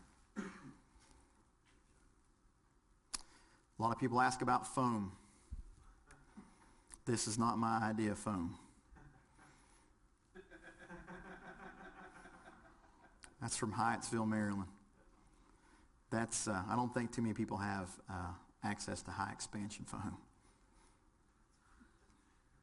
I keep wanting to put some like superimposed kids jumping around with neon lights on them like a rave. All right. So before we go with more indirect attack, let's talk about going inside. You guys told me a couple reasons why that we want to go inside. All right. We're going to say that we're going to take this risk because we know that there's a reward. We know or highly suspect that we've got a victim that's viable in this house.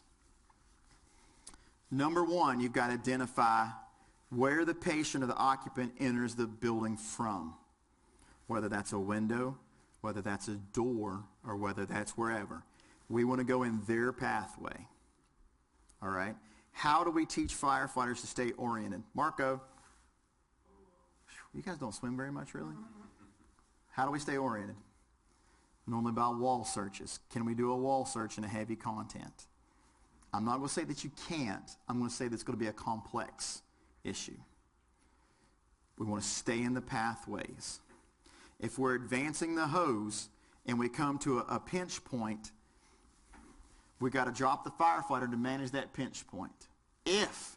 Remember, high risk, high reward now. We want to put our weight more towards our back like a duck walk due to the potential for sagging floor joists. Somebody asked me, said, Ryan, could you sound the floor? If you sound the floor and you sound a bunch of Abercrombie and Fitch sweatshirts, are you going to hear a solid floor? Probably not. If you take your thermal imaging camera and scan down there, does it see through floors? No, it does not. This is high risk. Staying in the pathways. When someone's managing that pinch point, we don't want to knock that stuff over. We want to keep pushing forward and managing this. What you always need to be paying attention to when you go into a smoke-filled environment. Your air consumption rate. Who's going to be using more air? The nozzle firefighter or that person managing the pinch points? It's going to be the person managing the pinch points. Constant scanning with thermal imaging cameras, but you also want to start trying to figure out how much stuff you're dealing with. If the pathway starts to narrow, get out. If the pathway starts to collapse, get out. It's going to be up to you guys to make that decision. But what is the most important part about making this decision if you're in a pathway?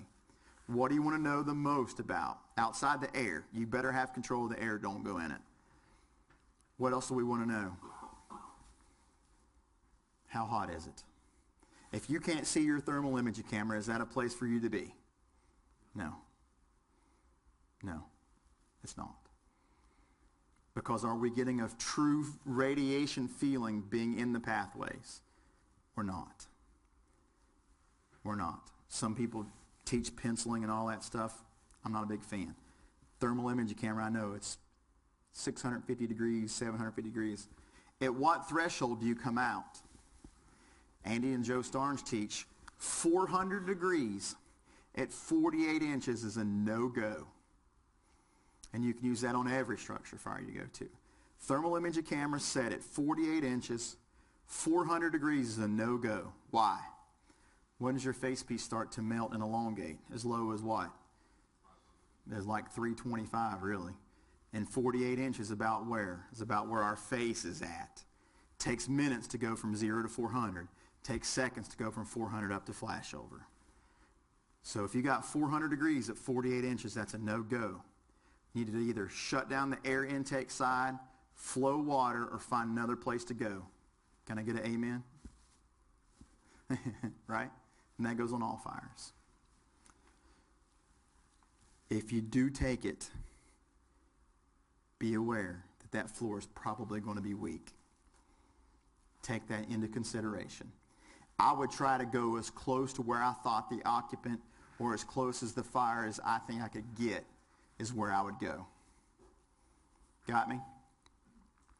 Now, if I'm going searching, somebody asked me, and I asked the Grand Poobah of Vent Enter Search what they would do if you try to do a Vent Enter Search with hoarding conditions.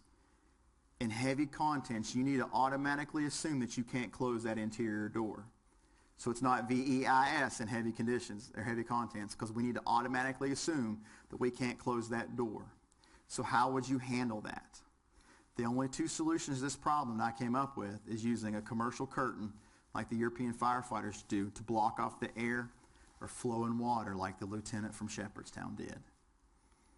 Are you exposing your occupants and your firefighters to possible thermal injuries from water? You are. But that is one of those lesser of two evil type things. Does that make sense? Because when you take that window, what's going to happen? You've created pressure differentials, the hot stuff's coming out, and if there's a high pressure in the front room and you open up the one in the back room, where's all that hot stuff coming to? That's why it's VEIS.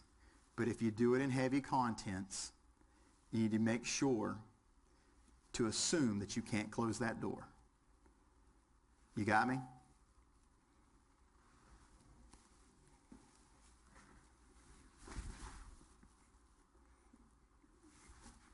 Now, how can we make our water more effective? And I know I'm bouncing around here, guys. I'm getting a little scatterbrained here, but I'm trying to give you guys the resources to do it.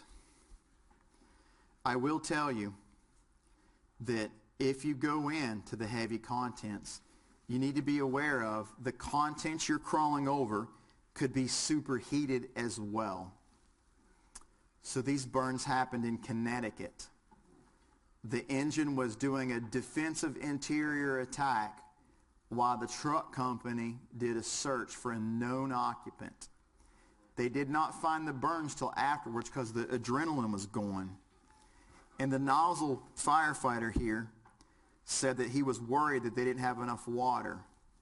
So remember, if you're crawling on stuff, you might want to give it some flow to cool it down, because the stuff you're crawling on could be hot. And there's the fire where it happened. So how do we make our water more effective? And I know I'm jumping around here a little bit, but let's go to an unoccupied, heavy content condition. And I'm sorry we didn't get a break, guys, but we're on a roll here. Got on a roll. So how do we get our water to be more effective in heavy content conditions? And remember, we're talking about no occupants inside. The way that we do that is by leaving it in a ventilation limited state longer. So now, top left, thermal imaging camera view. Bottom right, GoPro view. Which gives you more information about what's going on inside that house? Thermal camera. It's pretty remarkable, the difference, isn't it? This is a new concept that I didn't learn until we went. This is all kill the flash over stuff. So now, what you're getting ready to witness, or what you're getting ready to watch, is on the left, we're going to do the traditional firefighter way of operation. We already took the window, so we had to substitute the window there. The firefighters on the left are going to take the window and flow a normal nozzle in a normal operation mode. The firefighters on the right are going to leave the window in place, and we've got this new toy that the European firefighters use. Nozzle on the left, about 150 gallons a minute. Nozzle on the right, about 30. It's called a fog nail. How many of us remember the old piercing nozzles? Do piercing nozzles work great in hoarding fires? Bet your sweet butt they do. Especially if you leave the window in place. Remember, 150 gallons a minute on the left, 30 gallons a minute on the right. Both of them flow in Class A foam. And look how much more successful you are without the air intake with it. Are you creating steam? Yes. Are you telling that if there is someone in there, you've pretty much given up on them? At this point in my lecture, yes. But in heavy content situations, do they know who touches their stuff? Yes. I mean, it's almost like Fort Knox. All right? That's an indirect fire attack that our old school forefathers used to use all the time. Does it work? Absolutely does it work. You're watching it. 150 gallons a minute versus 30 gallons a minute. Remember, This is unoccupied. This is basically a big old storage container at this point. The funny thing about it is when we went to burn down this house, guess what room was the last room to burn? Take a stab at it. The one with the 30-gallon per minute fog nozzle on it was the last room to catch on fire. Why? Because there was more moisture in the room.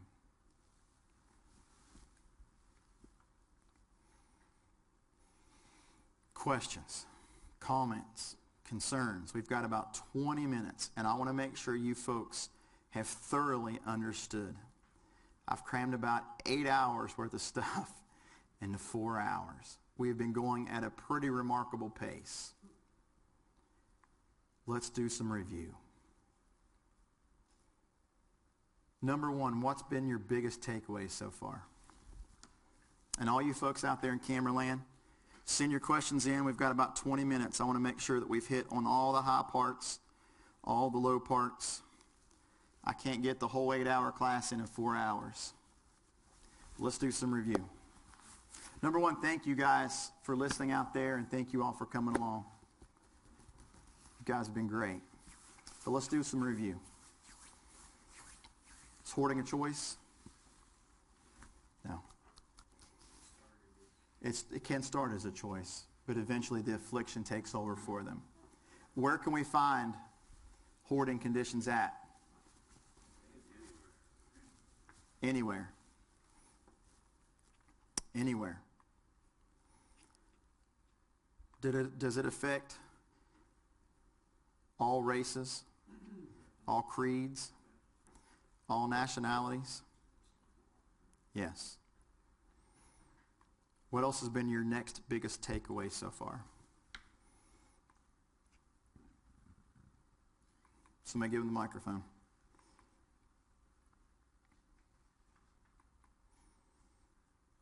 No? Nobody with the microphone? So how are we going to fight these fires, guys? You're going to be dispatched to one, and I will warn you, everybody watching out there, that usually within about a week of somebody taking this class, you're running one. It always works that way. I don't know why. How are you going to approach it differently now? Now that you've sat through the 4-hour session. Grab the microphone. Somebody talk. Come on. It's almost lunchtime. Think they got cheeseburgers? Man, I love cheeseburgers. Woo! Turn it on. Let's go. Come on. How are you going to approach it differently? What's going to be a part of your decision-making process? We talked about slicers. We size it up, locate the fire, isolate, control flow path. Come on, talk, please. Just a few more things to watch for in your 380. Absolutely. Name the top 3 things that you're going to watch for. Clutter in your vehicles. Clutter in your vehicle, huge. And then, like you said, the house repair and disrepair. Yeah, or just lack thereof. Overgrown shrubberies. Yeah. Sure. Lawn care. All right. Anybody? Pass the microphone to somebody else. Come on, let's get talking. All right, I would assume you're a firefighter, young man. Hold that microphone right there. Firefighter, right? Yes. What have you learned today if I'm your officer and I say, hey, bud, we're going inside that house right now? What, as a jump seat firefighter, can you be looking for to make your world safer? I've asked you to make a stretch to go in that door over there. What cues and clues can you capture to think that it's full of stuff? What I've got to get the hose through to the structure. Great. Perfect. Perfect. How is this going to affect your performance? Is it going to make it challenging, or is it going to make it easier, you think? Well, if you have to weave it through stuff, then, you know, there's just that much more work that you could have done inside that you had to done outside. That's right. So this is a question that I always pose to all my classes. How do you know when you're at your limits physically? What is your physiological response that tells you, hey, I'm getting pretty close to my rev limiter here, guys? You really don't know until you get there. Have you ever been there? Close. I have. I ran a half marathon. Fat guys, half marathon, bad mix. I made it to mile 12.1. My heart rate was 185. for 2.5 hours. 2 hours. I was 2 hours. Yep. But I finished. And I had 2 cheeseburgers right there.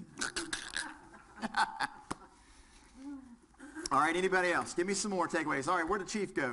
Get the microphone back to the chief. All right, chief, tell me how operationally you're going to go home in Missouri, Iowa, whatever state you're from. Tell me how we can change. How can we support your organization when you guys run this? Tell me what you can take home today.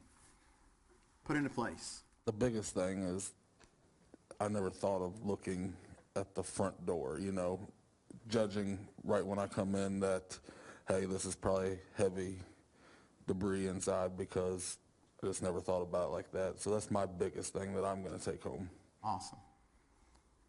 Awesome. And then the obstacles, that's the big thing. The obstacles is going to be the big thing against anybody. It is. And that really needs to sink in and, like, listen. Number one, just like the question from the internet said, we could be getting close to a collapse, whether that's localized or complete. Depends on the amount of volume. You guys need to remember extended burn times. And remember, this is high risk. There better be a high reward at the end. My wife tells me, or back when I was on the trucks, she said, Ryan, if you die doing something stupid on the fire department, you're not going to ride on a fire truck. You're going to be in a cardboard box out beside the dog in the backyard. And she's not kidding. And she thinks, if you think your brother firefighter's going to do something, they've never seen a ticked off 6'1" West Virginia lady, have you? And she's right. Listen, I like getting fire just like everyone else does. I love it. I live it. Dream it. I love burning stuff everywhere. But sometimes, these are no-win situations. When you talked about those departments that were on scene for 22, 24, 48 hours, what type of impact long-term did that have on those departments for any other calls that may have been going on during that time, Absolutely. plus the number of departments that are tied up mutual aid? Absolutely. Because that's, for a smaller department, that's a huge concern. Huge. Now, and that's a great question. That's a great question.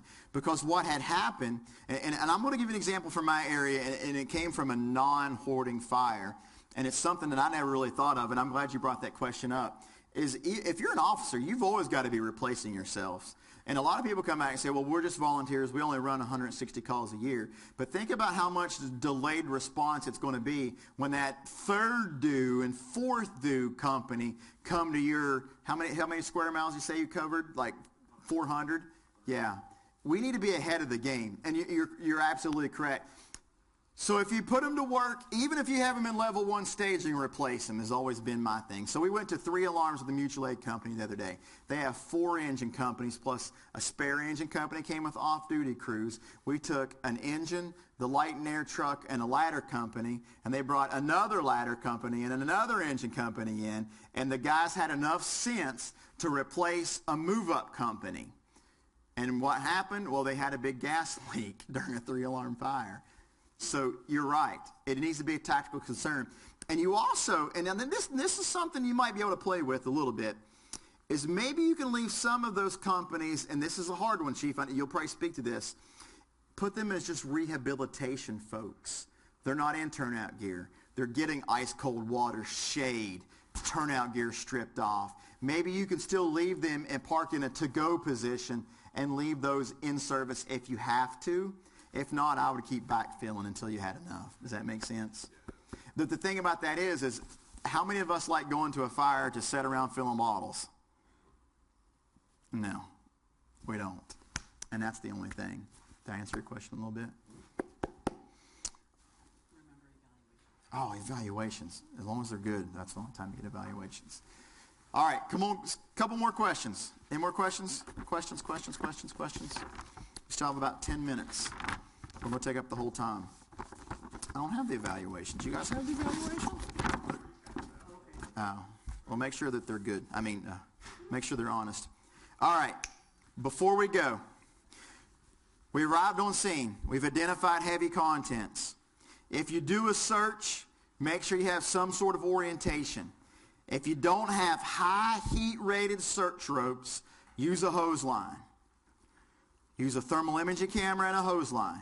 Use someone staying oriented to places. To stay oriented, stay in the pathways. Marco. All right, so we can stay within voice contact. Now, this is the abbreviated version. But one of the most dangerous times in heavy content fires is during the overhaul process. Why? Because I've missed Chicago fire. The Walking Dead is on. My wife is screaming at me to get the freak home. There's so many variables, and the glory work's done.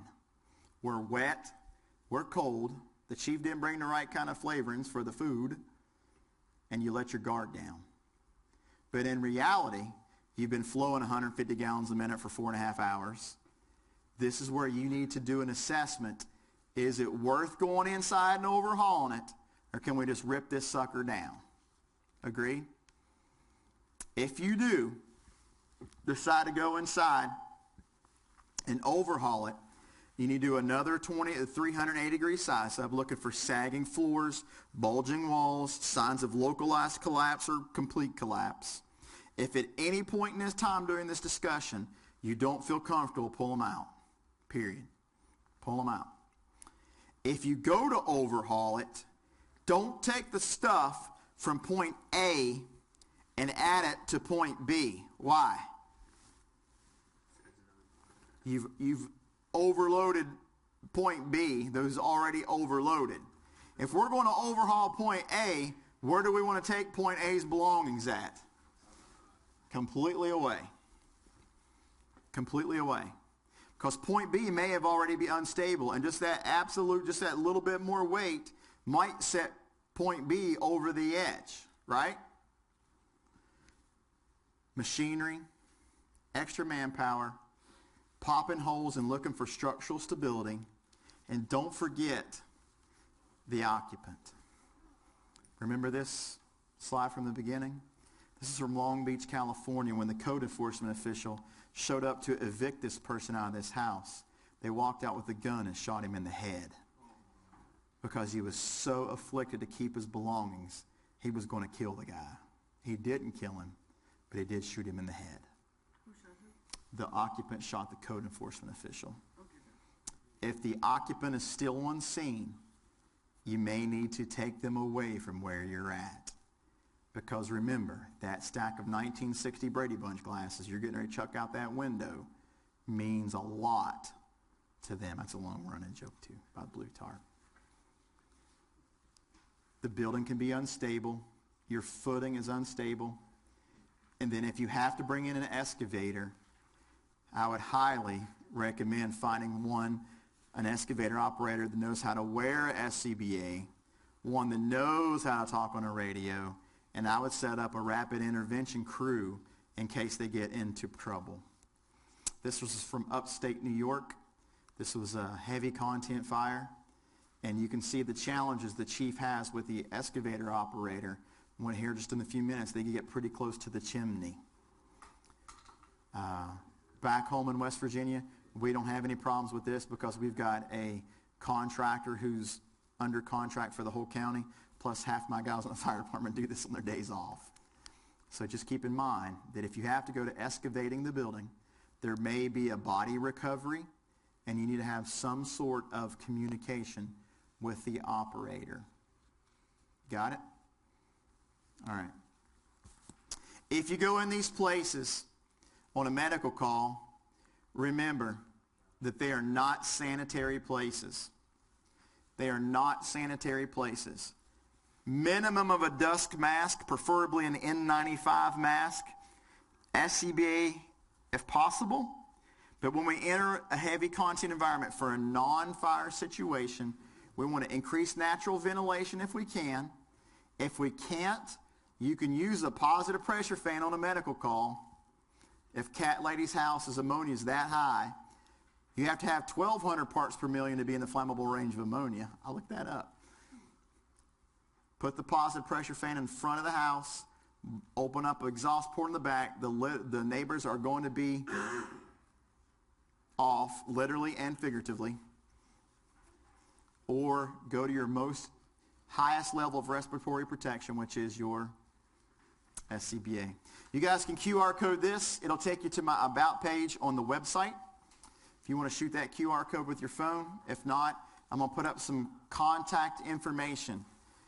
This is the short version of the class. I hope I gave you enough tools and takeaways that you guys can feel comfortable making the appropriate decisions for the right time.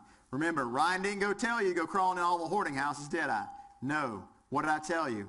It's a part of your ongoing assessment that you have to evaluate risk versus reward. Make sure to always, always err on the side of caution. If you guys want any more contact information, I travel around all the time. Remember to listen to the podcast too. Oh, the podcast. The Jump Seat podcast. Views from the Jump Seat podcast found on iTunes. If you guys have any questions, I have books up here for $25. Please support my daughter's going to college fund.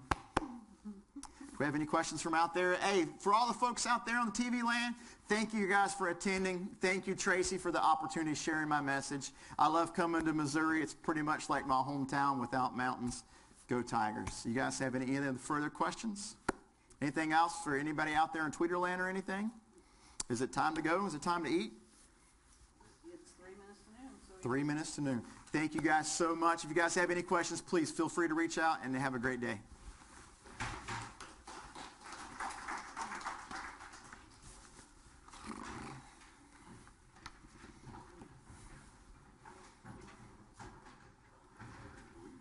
Yes, I'm hungry. Man, I have been hungrier than a hostage.